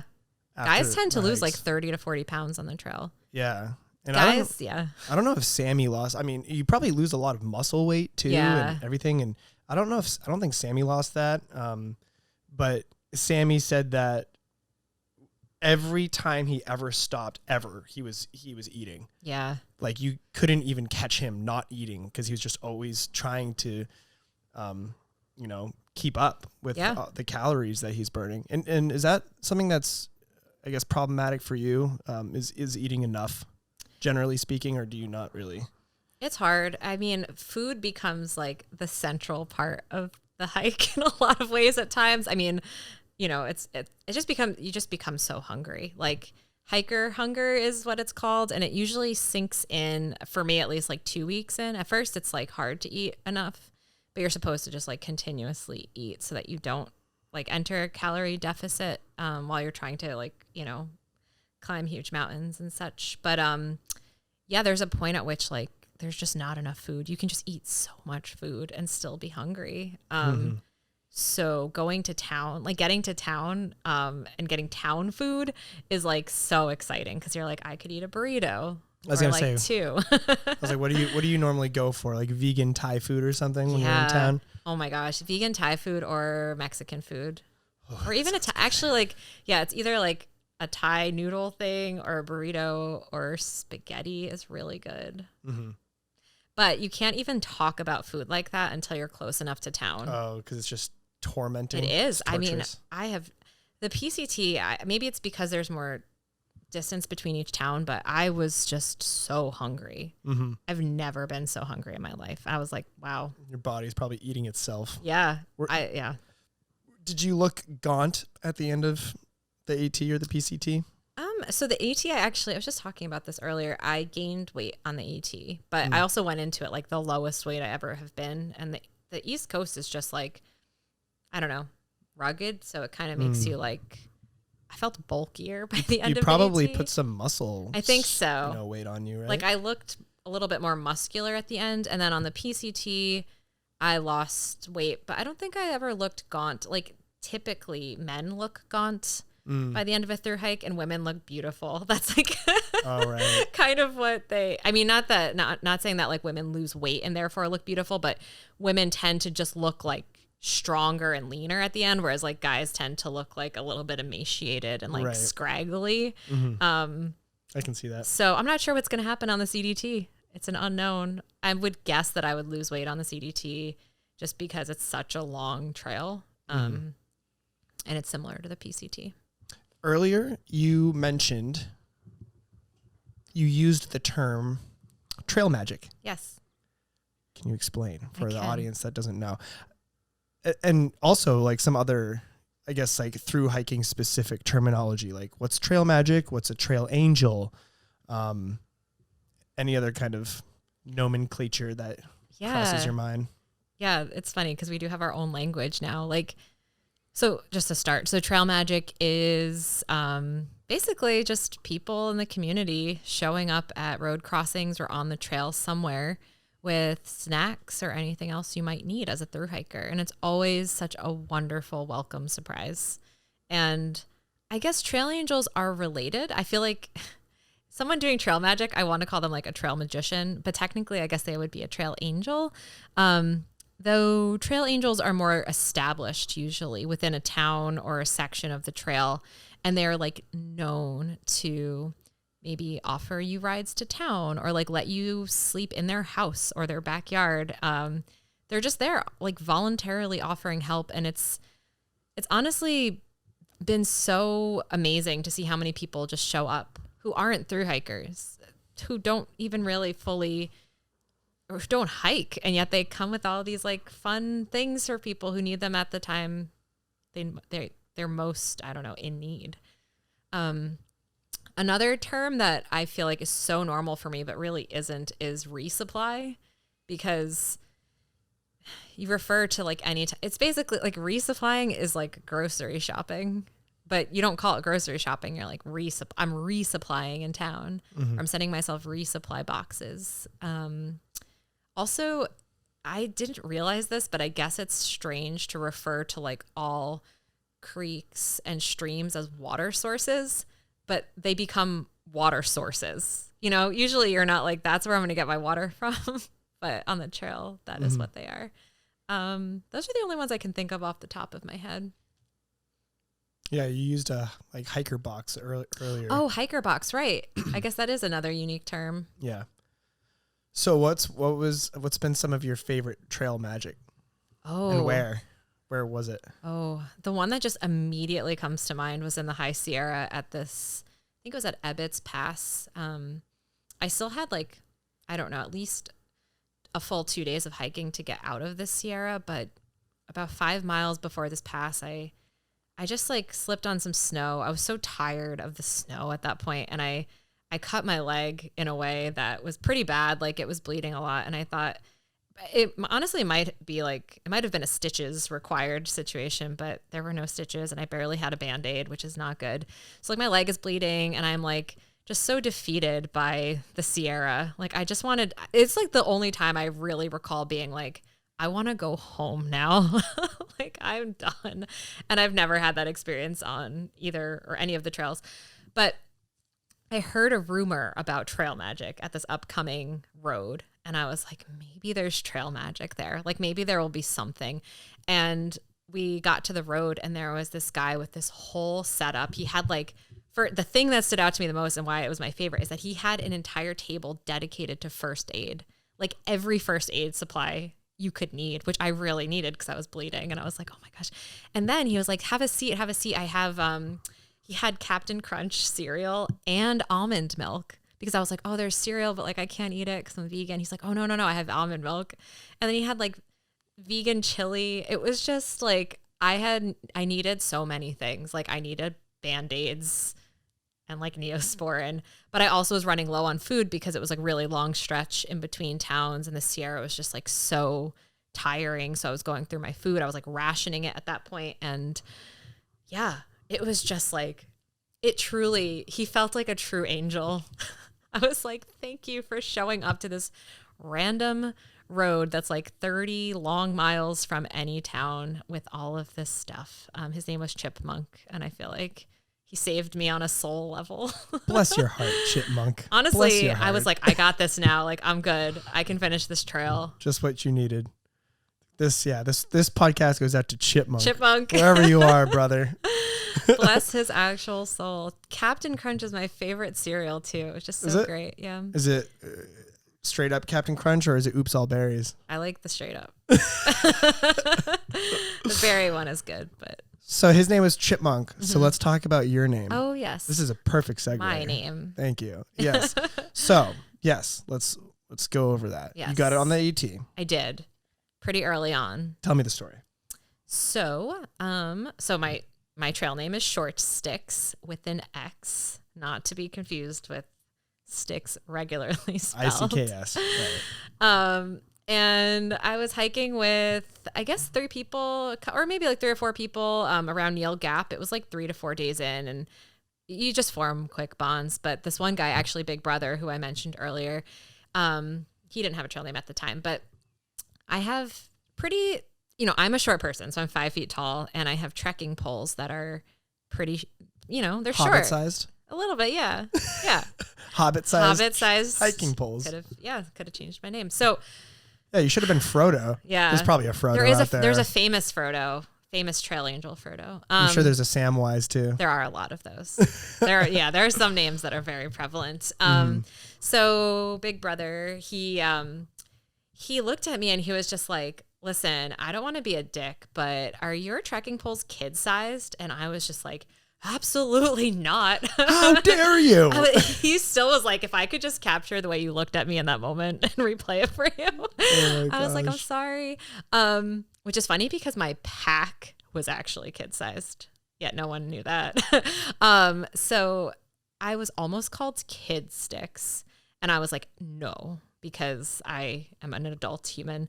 So we like bounced around a few ideas and landed on Short Stix, which I didn't love, but then going into Hot Springs, North Carolina, I booked a room at this like really cool hostel like place. And the name is escaping me right now.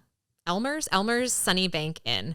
And it's a pretty like old school approach to things. So I called to make the reservation and he was just like, oh yeah, like I'm just going to write your name down on this board. And I was like, are you sure I don't have to give you any money or anything? He's like, yeah, no, just your name's on the board. So when I walked into Elmer's Sunny Bank Inn, my name was written Short Stix with an X. And I was like, yes, I like this. This is my name. Wait, so someone had written that? Yeah, like wrote it down as Short Stix with an X. Like didn't write Shorts Sticks. Because I told him my name, but he just spelled it that way. And I don't know why, but maybe it's because there's like an X in my real name. Like it just seemed cooler because like there are a lot of sticks on the trail. Right. Feels like a lazy trail name because like we all have trekking poles, And for some reason on the AT, anytime I told someone my name, first they were like confused by it, but then I would also get like a lot of like chuckles and things, like laughs for it. And I was like, I kind of like it. It's cute. I'll accept it. So it's hard to change your trail name, so now it's like, it's my name. It's just ingrained Like in I your wish, identity forever. like I wanted something cool, like bean. That's like, I like that. It's I one know, syllable. bean. But I bet there are beans out there. Yeah, they're also machines. Really, I want to be Maxine Machine, but Where did you come up with that anyway? I don't know if I ever asked you that because that's your Instagram name. Yes, it is my Instagram name. Someone misheard my name once as Machine, or maybe they just jokingly wrote it down on like a name tag. So it said like, "Hello, my name is Machine," and then that just stuck for a long time. And so then one day I was like, "Oh, Maxine Machine." If I were ever a DJ, this is me in my early 20s. I was like, my name would be DJ Maxine Machine. What's up, Chicago? It's DJ Maxine Machine here with the hits. Yeah, on my iPod. That'd be fun. Yeah, so trail names really become part of you. I do feel like short Stix when I'm on the trail. And if you meet, like I have friends who call me short Stix because that's how they know me. Some people I struggle to remember their actual names. I'm like, what's that person's name? I was wondering that, like how many people like whose real names you actually know, because, Big Brother, do you know his name? Or you have a friend we haven't talked about, Aladdin, like, do you know his? I'm sure you do know their real names, but it's like, how long does it take to get to someone's real name when you're always introducing yourself? Everyone's introducing themselves as their trail name after it's established. Right. So I think that's the key is like, if you meet someone and they don't have a trail name yet, like I actually struggle to call Big Brother by his trail name because I met him and his name is Yulin. Whereas my friend Aladdin, I met him as Aladdin because he had already hiked the PCT, so he had a name. And I always struggled to call him Josh, even though we are definitely real friends. And like I should call him by his, birth name. So it depends. Like a few people in my trail family, I met them without names. Like there's this couple that I love dearly, and their names are Bloodroot and Gump, but Gump had already hiked the PCT, so he was just Gump.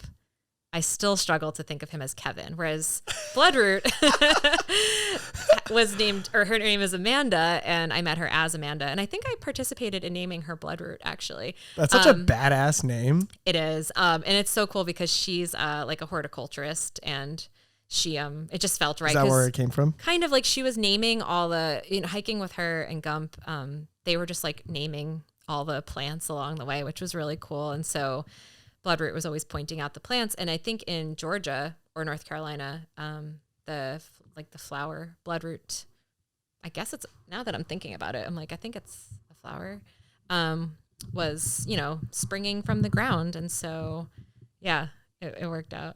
Do you think there's a lot of people who who are like eager to name other people and they want to rush it and be like, they want to be the one? Yes, there are those people. Like, I hereby declare you like something short dumb. Stix. Yeah. Someone tried to call me Slippery wagon. Slippery wagon. I don't know. Someone tried to call me Mad Max early. He's actually really cool. What's his name? Oh, his name is Lieutenant Dan. But I was like, nah, not Mad Max.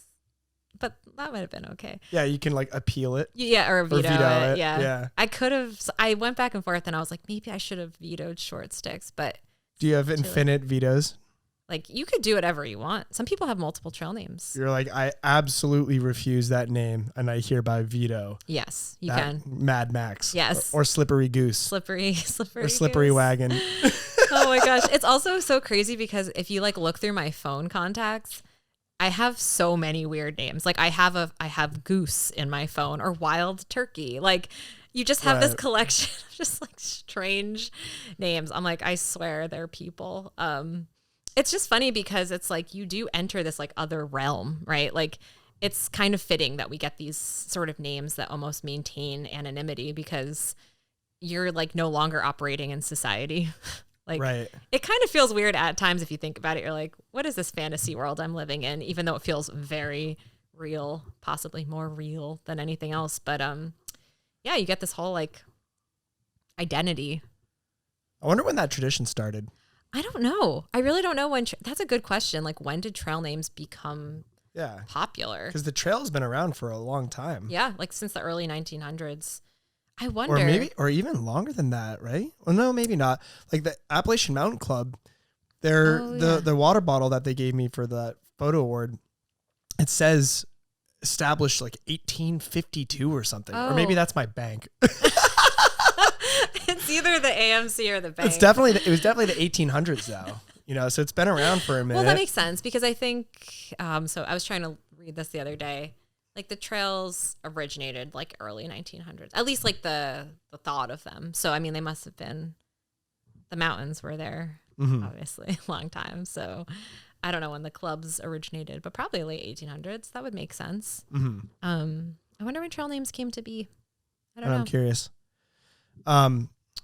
You've told me that there can be some rambunctious things that happen on the trails. There can be. It's a rambunctious place. Yeah. Can you tell me about a few that you've experienced yourself, or at least one? Oh man. You know what it is? It's that. So it depends on the trail you're on. I do not anticipate this for the CDT. I could be proven wrong, but I would say like the Appalachian Trail and the Pacific Crest Trail, specifically the Appalachian Trail, is a bit of a party. And typically though, the people partying for real get weeded out because you cannot maintain that over 2,200 miles. Is there a pun in there? Weeded out? Because they're always partying? But weed is very prevalent on the trail. Oh, I'm sure. I remember asking someone like how they intended to like maintain their weed collection the whole time. And they were like, how are you hiking without it? I was like, I don't know what to say. But yeah, there's some partying. On the AT, it's just that you're going from town to town and there are breweries and just like alcohol is like flowing, or like a lot of time Trail Magic will include beer. I've literally like tripped over beer cans on the AT and I'm like, oh, okay. So there's like probably another pun in there. Tripped. Yeah. There's probably people tripping too. Oh, I'm sure. There's a lot of stuff happening. I remember finding like little tiny bottles of Fireball, like tucked under a bush. It's just so weird. So drinking is a very like common activity on the trail. Less so on the PCT though. So yeah, people get a little wild out there. Yeah. Yeah. Can you tell me about the party? My trail tragic? Yeah. I feel like is that what it's called? I actually think I have created this term. So there's trail magic and then there's trail tragic. Maxine's copyrighted, trademarked original phrase, trail tragic. Trail tragic. That's great because not only does tragic rhyme with magic, but it's also alliteration. Yes. Trail tragic. And it was tragic. I like that. It was tragic. It was in New Hampshire. It wasn't actually tragic. It was just... It felt It took a devastating blow to your progress. Yeah. Yeah. In New Hampshire, actually, like just right up the road from where I live now, like at Ripley Falls, like in that parking lot, this couple showed up with a bunch of food and a ton of alcohol, like bags of wine, giant champagne bottles, like literally the ones that are like half the size of my body. And showed up, had only done a few miles that day, sat down, and then like the party just started at like 9 a.m. It was just a very long day. It started raining, and it's like, so there's this other term called like a vortex. And so a lot of times like towns are a vortex. You can get vortexed, where you can't escape. They you just suck get you sucked in. Yeah. So this trail magic at the time was a vortex, and it was very hard to leave, especially knowing that you're right at the base of having to like go over like the Webster Cliffs, Jackson, over to Washington. Like, there's a lot of intimidating mountains ahead, and it was raining and gloomy, and just spent all day inadvertently sitting at this trail magic. I did not drink a drop of alcohol for many hours until it was apparent that we were not hiking out and we had been vortexed. And then I drank some wine, and it was not a great experience. So you were with what became your boyfriend, right? Yes. On the AT. Yes. His name is Ramble, and we hiked a lot of the AT together, and dated after that. You did the whole PCT together. Yes, we did. Like, we were dating after the AT and hiked the PCT in its entirety together. Right.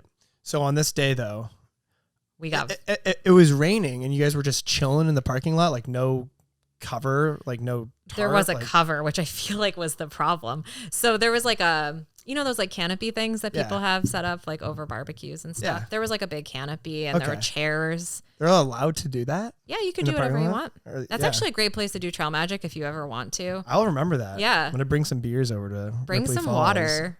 I'll bring some water. I'll bring a bunch of goodies, and I'll be the trail angel delivering the trail magic. Yes, delivering the trail magic. Yeah, maybe The I'll trail bring some magician. vegan chili too. Oh my gosh. They'll Bring love vegan me. chili for the vegans. Yeah, and so, I take full responsibility for how that day unfolded. However, I will say that I was so thirsty and so hungry, and there was no vegan food. I was eating Fritos all day. Mm-hmm. Not good. So Unhealthy. this is an occurrence or an instance in which it's actually difficult to be a vegan on the trail. Yes, this was like the one moment. Like when trail angels are providing food that isn't vegan friendly. Which like beggars cannot be choosers. And so I would never complain about this. And I've been pleasantly surprised with like vegan hot dogs and vegan chili and vegan cornbread, like all sorts of things. But in this one moment, there were no vegan options, and I must not have had a lot of food with me because I was pretty hungry and pretty thirsty. Did not intend on spending this whole day there. And anyway, it was bad enough that it derailed our plans, and we took an unplanned 0 day, another term. Yes. Describe what that is. 0 day. That crossed my mind as well. Is 0 miles hiked. So you're taking the day off essentially. And we went to the AMC Highlands Center and got a room, and it was great. It was a great day off. Usually it's used to recover. So like on each trail I've taken a variety. Like on the PCT, I think I took 18 0 days, and on the AT about 13. They kind of add up, But it blows my mind because it's like people are used to, when they're working 5 days a week, they have 2 days off a week. So it ends up being 8 days a month that they have off. Right. And instead you're hiking over 5-6 months and taking off a total of 13 days. Yeah. Not a lot. Which is crazy. It's a lot of days of hiking. There's also the Neros, which is like a near 0 day. Yeah. We were hiking like 5 miles, 10 miles. Right. There was this graffiti on the AT. I still don't know who wrote it, but they wrote in many places 15 is a Nero, meaning 15 miles is a Nero day. And I was like, that's not fair. Because like basically saying like if you're doing 15, you're barely hiking. Yeah, right. But I'm like 15 on the AT is a lot of miles. On the PCT it's different, but I was like 15. So I always think that I'm like 15 is not a Nero. I think we got sidetracked from we did. So anyway, the trail tragic. It was tragic. Took an unplanned day off, which was fine because it was in the White Mountains and I wanted to slow down, but it derailed the day. And it's just an illustration of how prevalent partying is on the AT. And I think the problem with that is that this couple, shout out to Amy and Jeff, who I have not met again since then, they thru-hiked, I think the year before. So they were like in thru-hike. Like they were just like so pumped to be out there, which I understand because it is fun to be around thru-hikers. And I think it was just like part of the vibe. It was a party vibe in the White Mountains of all places. So what, did you become extremely inebriated? Yes.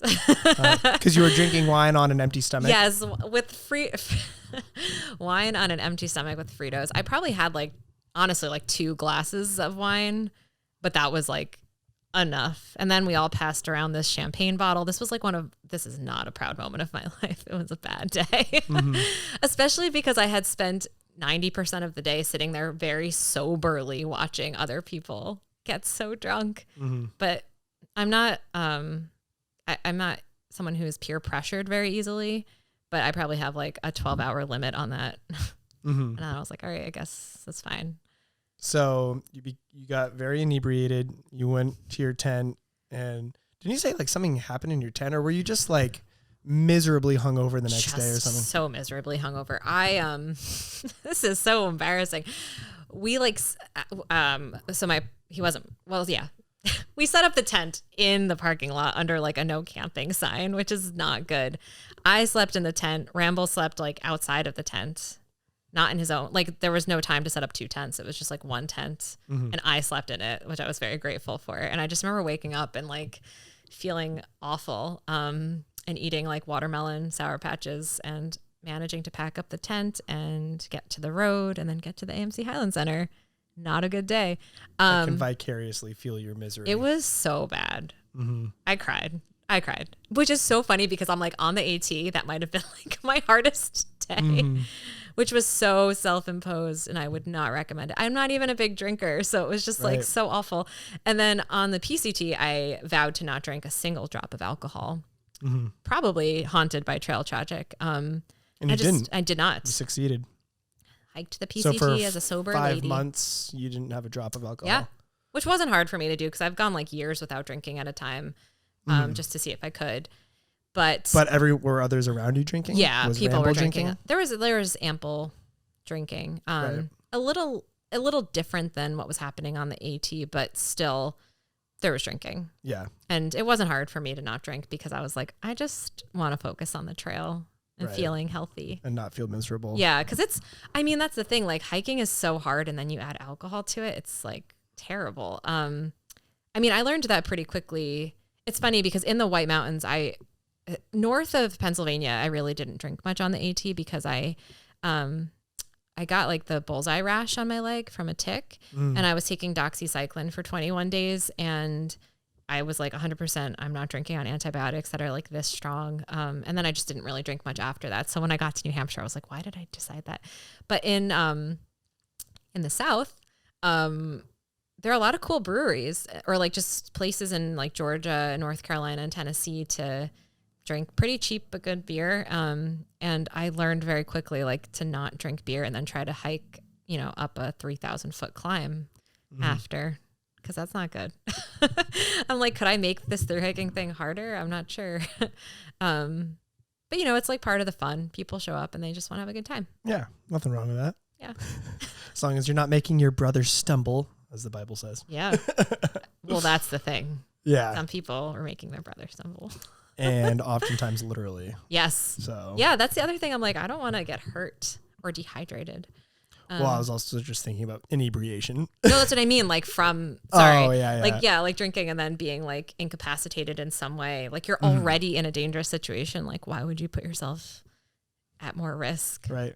Exactly. Which is why I probably won't drink on the CDT, to be honest. Good. Yeah. That's a good goal to have. I don't want to die in the desert. Feel healthy. Feel good. Yeah. Just feel hungry. Just eat snacks. Why drink when you can eat snacks? I love that attitude. I want to ask you a question. That you have in mind? Yeah, can I ask you a question? You can ask me a question. I suppose I'll grant you permission. Well, it's just interesting because I feel so immersed now in the thru-hiking community, even in the White Mountains. I know a lot of thru-hikers, which has been such a nice surprise.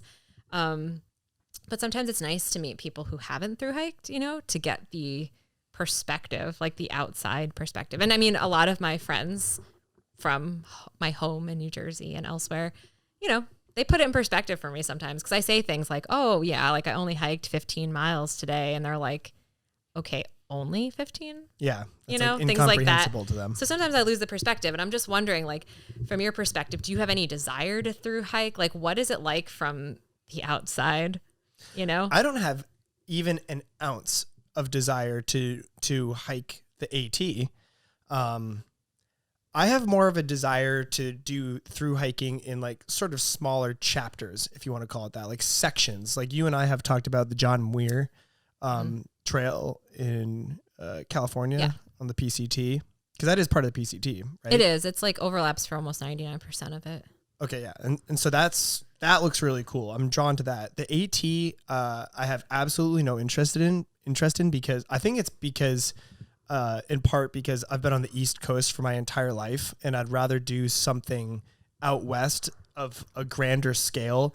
And every single time I've ever talked to an AT hiker, they kind of tell me the same thing. And this is not to knock the AT or AT hikers or anything like that, but they always describe the AT as a green tunnel, where you're essentially just like enclosed in, just like a sort of, it almost sounds like Groundhog Day. You know what I mean? Where it's like every day feels and looks the same in a way. You're just going through this green tunnel, and every single one of them also, and I don't know if you feel this way, they always tell me that their favorite part of the entire AT was in the White Mountains, and even into Maine, but usually the White Mountains. It was like the coolest part. And, the White Mountains are essentially in my backyard, so I'm very thankful for that. So it's like, I'd rather just hike around the White Mountains instead of do something like the AT. And I've met a lot of AT hikers. I know a lot of AT hikers, and they all seem to have only good things to share about their experience and everything. And I have a kind of loose acquaintance right now who's on the AT as we speak, and she seems like she's killing it and having a lot of fun. Her name's Haley LaPointe, and I feel like I would only do something like that sort of out of some kind of need for nature therapy. You know what I mean? So that's why I don't have any desire. And also because it is such a fairly titanic uprooting of your life, you know, where you have to sort of abandon a lot of things and sort of destabilize your life in pursuit of something like that. And for me, as someone who, you know, loves photography and wants to keep building up business, doing that, and I guess like elevating myself in that respect, like I'd rather just commit to keep doing that, to work on my craft, to get better at my craft, to increase business for myself. So that's why thru-hiking is just, it would be just too much of a commitment for too long. Yeah. You know what I mean? Yep. That's why I'm more drawn to the things that take, you know, 1 to 3 weeks. You know, like I would love to do some backpacking in like Southeast Asia or something like that, or New Zealand, or out west in America here. But otherwise, I'm not going to do any sort of like 5-6 month long thing. The only reason I would want to is if I, for some reason, felt like I needed some kind of, like I said, nature therapy, because it does seem meditative and peaceful, and maybe helps a lot of people heal wounds of the past. And it's not just, that's the thing about these trails, is like, they're not just fun recreational trails. A lot of people do use them as some sort of, I can't call it escapism, but maybe there's some people doing it for that reason. But to me, it's maybe for a lot of people, it probably is some kind of therapy to them, where they're grieving, or they're holding on to some kind of trauma, or they harbor hurt, you know, they're wounded, or they have, you know, they're grieving in some way. And so doing something like that seems like restorative for their spirit, you know, and I totally get that. I just personally don't feel like I have a need for it. Yeah. But that's, I don't know, I guess that's something that's really fascinating that maybe you could touch on a little bit, is the use of the trails and why they're being used, and all the people that you've met. I'm sure that they're on the trail for mostly the same reason as you. But I'm sure there's plenty of people that you meet on them also that have just different stories, and of course different backgrounds. That's what's also so cool about them. They're like, they don't strike me as like internationally used trails, like people that come from all over the world to hike them. Maybe out west there are, but at least you're meeting people from a ton of different parts of the country, at least with totally different backgrounds, and they have different intentions with the trail. Yeah. Can you share a little bit about that? Yeah. I think that's an interesting point you make about like I always think like the trails are there for you, you know, like when you need them. And that was kind of an interesting dividing line between the AT and the PCT. I felt like on the AT, I met so many people with so many interesting stories. Like a lot of times it was grief of either the end of a relationship or truly like, you know, someone's death. A lot of people carried ashes with them. Yes, that's what crossed my mind as well. Yeah. And I was just like, and that's why I think I will always love the AT above all the trails. Because it just felt like this spiritual quest, not only for myself, but for a lot of people. And the PCT, and so the AT though was a lot of East Coast people for the most part, going through something on average. And then on the PCT, it was actually a huge international crowd. Like it took me a few days. I mean, like in the first week, I met more people from outside of the US than from the US, which I didn't actually expect, but it makes sense that if you're going to pick one trail in the US to do, it probably should be the PCT, just in terms of the diversity of the landscapes and the ease, you know. Because you get desert and forest and... Like desert, high Sierra, Northern California is like, you know, you enter like this volcanic range of like the Cascades. And then like Oregon's a little bit in between NorCal and Washington in terms of what it looks like, and then Washington's this like lush green mountainous forest, so you get a lot in one trail. I think that's why I even feel more drawn to the PCT, if anything, and I don't even really know much about it, but it just seems so much more dynamic than the AT. It doesn't seem like a green forest or a green tunnel. It just seems so different. But again, like I'm someone who's been on the East Coast for my entire life, and a lot of the East Coast looks very, very similar, from north to south. Whereas you go out west, and it's crazy that you can experience probably some semblance of green tunnel, but also huge open valleys and desert and lush forests and massive mountains and everything like that. It just seems so much more diverse in its landscapes. And even wildlife. And that sounds so cool. Yeah. Yeah, I'm a fan of the green tunnel. I feel like I like being enveloped in the forest. I do too, but not for months. Right. And but also because I'm so accustomed to that. Yeah. Hiking for the last 10 years is like, it almost makes it feel like every hike is the same. And I know that that's not true. Like every hike in the Northeast feels kind of similar or the same. And that's why in part why I started to become less interested in hiking and more interested in biking. Because I feel like I just see more when I'm on my bike rides than I do when I'm on a hike. And also hiking is just so absurdly popular now. It is. That it's almost impossible to escape crowds and enjoy some semblance of solitude. And that's why a lot of people go into nature, is because it's a refuge. It's a sanctuary for a lot of people. But how can you achieve that sense of it being a sanctuary and enjoy any sort of solitude when there's just crowds everywhere? Yeah. And now, because a lot of these places a lot of these trails are so incredibly established that they just feel like not even nature, but an extension of human civilization. Yeah.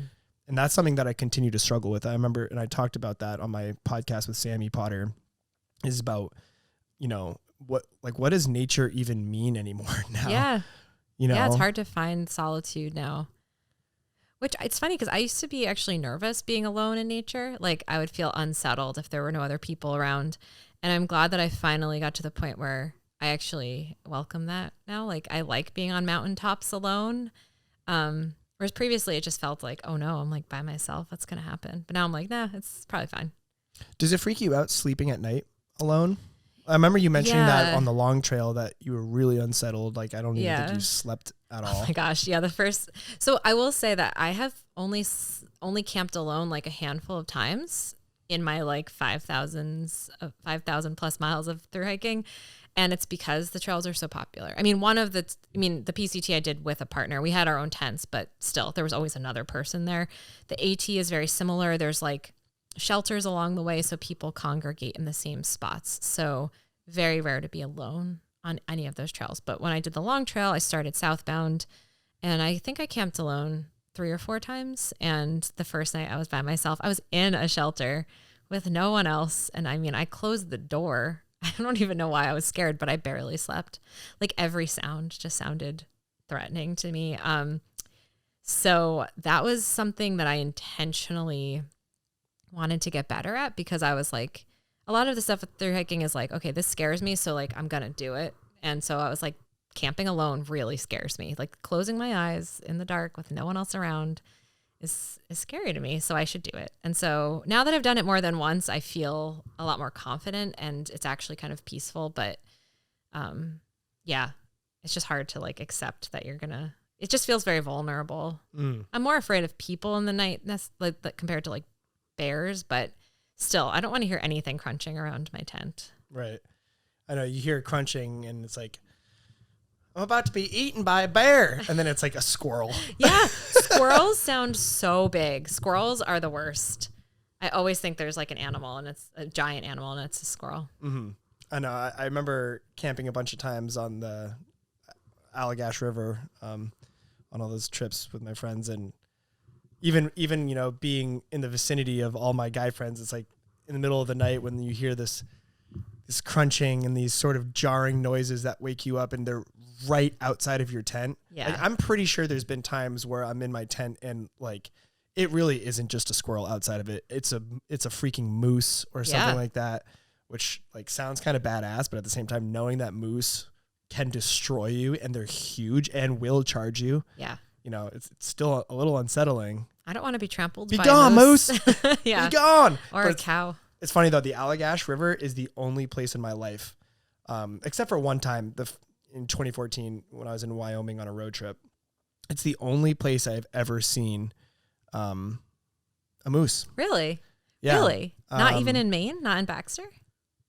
Well, sorry, Allagash is in Maine, but it's not Baxter. So actually, I will say in 2020, I guess I'm kind of lying here because in 2020 I saw a moose when I was in Katahdin Woods and Waters. Hey, I'm wearing the shirt. So appropriate. So appropriate. I did see a moose there, which was fun and exciting, exhilarating, and also kind of a little nerve wracking because I was by myself. Oh, and yeah, I was on my bike, and I'm like, but it was like, drinking water or something. It wasn't like that close to me, and I've also never seen a male moose. I've never seen a bull moose. Oh, I have seen moose. I saw moose all 4 years that I was on the Allagash River.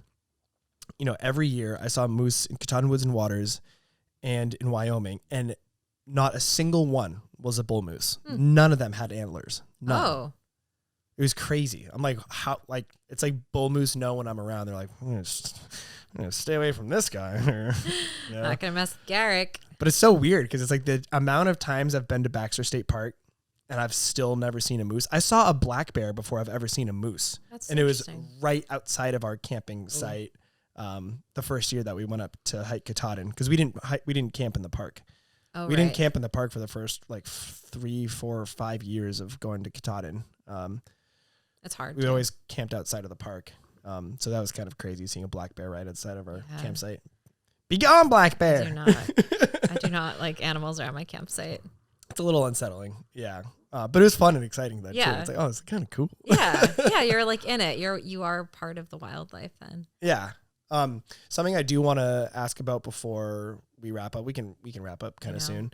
I want to talk about hygiene and I guess body maintenance. When you're hiking, because like, for example, you've talked a lot about your feet. Have I? Not in a foot fetishy way, but you care a lot about your feet. I care about my feet a lot. You take good care of your feet. You're very, very mindful of your footwear. Yes. You purchase footwear according to what you think is best suited for your feet. And, but then in addition, you've said how like people have commented a lot about your cleanliness on the trail because you seem so hygienic and clean, but everyone else is like a dirty hippie. Yeah, so, I guess. So tell me a little bit about, I guess your habits or like why you think you are so clean and also how you take care of your body and your feet in particular. Yeah. It is funny because I mean, you can look clean and still smell bad. I will say that much. But I think perhaps I seem clean on the trail because I do wash my face. How do you actually like bring soap with you, or do you use like baby wipes or something? I do bring like a little bit of soap to wash my face, and I do that every night. And yeah, so, but I'm still covered in dirt. I will say like the AT. I'm still covered in dirt. Like I think that the most important thing you can do hygiene wise is like floss and brush your teeth, which I'm pretty religious about on the trail because I care about my teeth. Because a lot of hikers get cavities. Yeah. Because they're eating, like you said, they're eating candy. They're eating like crap. The trail diet's terrible. Yeah. And by the end of their hike, they have cavities. Yeah. Which I've never had cavities after my hikes. So the brushing of the teeth works. Mm-hmm. So yeah, flossing my teeth, brushing my teeth. I wash my face. Sometimes I will carry like a type of baby-ish wipe or a face wash wipe and just like wash my body. I will say that on the AT, because it's such a wet trail and it's like always raining, you actually get like washed off. But you smell so much worse because all that moisture gets collected into your pack. Yeah. Really, it's like thru-hikers smell bad, but if you smell their pack, that is the worst. Ooh, ew. I actually gave a thru-hiker a ride in 2020, like around the White Mountains somewhere, and I was taken aback by how bad he smelled. Do you feel like you had to like bleach your car out? I rolled my windows down and I was like, it's just funny because I remember seeing a friend on the trail, like who wasn't hiking, and I was like, I felt like I didn't smell that bad because also you lose like the ability to even smell the people around you. Like I didn't think my trail family smelled bad, which is bizarre. But I remember asking someone like, did I actually smell that bad? And they were like, yeah, you did. And I was like, oh, I'm sorry. So I looked clean. Yeah. The PCT was interesting because you get like covered in a fine dirt. Like my legs, it's almost like you can't tell if your legs are tan or dirt. It's like dirt or tan. And so I just felt like I was always covered in like legitimate dirt on the PCT. But I think it's still important to like shower when you can or do laundry when you can. How often do you think you do it? Probably like once a week on average. Shower and laundry. Once a week. Sometimes it's not a real shower. It's like a bucket shower or like bucket to laundry, but you'd be surprised how far that goes. It's just that one of the worst things I think is like showering in town and then hiking out the next day. And it's like, I almost wish I didn't shower because I just then feel this like sweaty, soapy skin feeling. And I'm like, film. Yeah. And I'm like, oh, and you know, what's funny is like, you can also, if you've been on trail long enough, you can smell people from very far away, like clean people. Like people have walked past me on these trails and I'm just so taken aback that I've almost been like, wow, you smell so good. Like, wow, that's lavender Dr. Bronner. No, but really, I'm like, that's definitely Dove soap. That person washed their hair with Pantene Pro V this morning. Right. Is that herbal essence? My God. It's so weird. And I'm like, Maxine, do not comment on their nice scent, even though it is pleasant. So yeah, it's not hard to stay somewhat clean. But you know, you learn to embrace the grime. Yeah. There's a point at which you're like, it's time. Like, I think the longest I've probably gone without showering was like 11 days, which is a very long time. That is a long time. I think my record's 9. And it was when I was on the, when I was working for the Maine Conservation Corps. Oh, cool. 2013. And it was in the middle of the summer. Ugh. So, dude, I remember my girlfriend at the time, she picked me up from one of my, what's it called? My hitches, where I just like go out and work in the field for 5 to 9 days at a time. And in this case, I was in Vaughan Woods State Park in Hollowell, Maine. And it was in like July.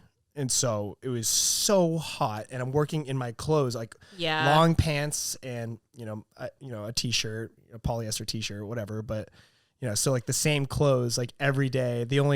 I never really showered, but there was like a little waterfall near where we were staying.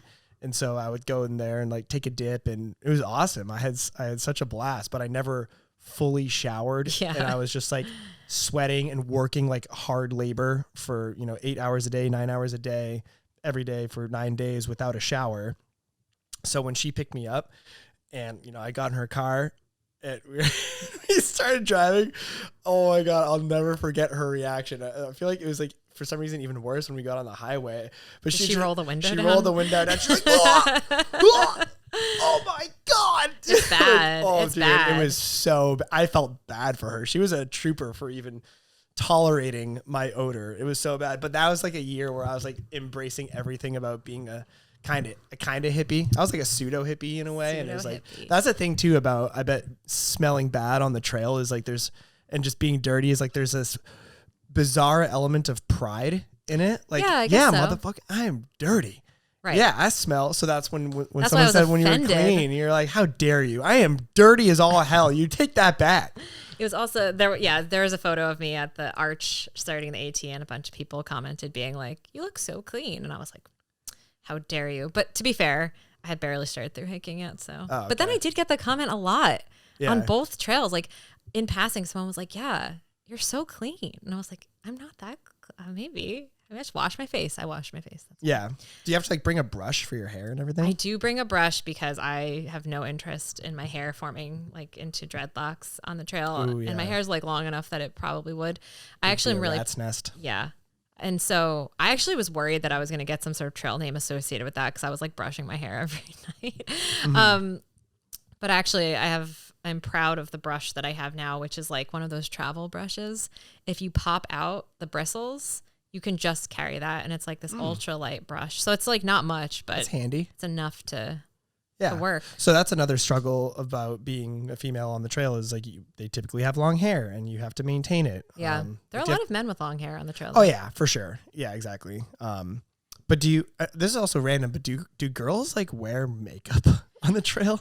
You know, it's funny because I don't, but I also don't really wear makeup in real life. So it's not that different. But there is like a growing trend almost, I feel like, for women to wear makeup on the trail and to be like, yeah, I'm wearing makeup on the trail. I mean, it's honestly something that never even crossed my mind as something I'd want to do. But I guess people do.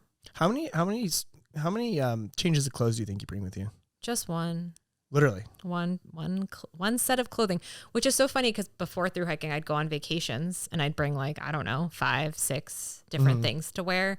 And once I started hiking on these long trails, I'm like, I literally am wearing the same outfit for 5 months in all of my pictures. It's kind of like being a cartoon character, you know, like you have your character outfit. And so if you change any of those items, it's like, who are you? You have changed. I don't recognize you. So everyone has like one main outfit. Do you sleep in that? Some people do. I actually do typically have some form of a different outfit for sleep. Okay. Yeah. And then really quick too, for just because it just randomly crossed my mind, for food, you said that you might have some kind of sponsorship for the CDT. Oh, I would loosely use the word. Just companies that have offered to send me some products, like samples and some like affiliate links and discounts and stuff, which is really cool because I've never had that before. Yeah. Okay. And that'll just help for just anything. Like even I think anything helps. God bless. Any. I'm a transient person on the trail. Help. Please sponsor me with calories. Thank you. Yeah. And it's because like everything does add up. And if I could get even like 10 free bars, like that goes a long way, you know? Right. It's like, that'll supply my snacks for 2 days.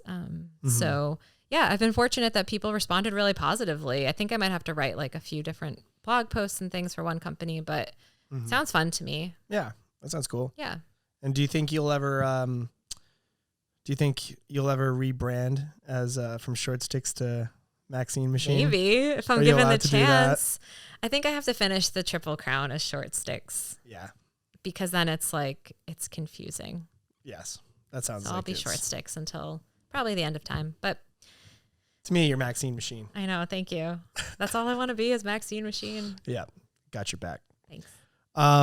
Well, honestly, there is still so much that I could talk about, that I could ask about. There's so many things that I've thought of in the last like couple months that I should have written down. But we should do this again. Yeah. Hopefully when I'm a Triple Crowner. When you return. Yes, exactly. We will do that when you return. Yeah.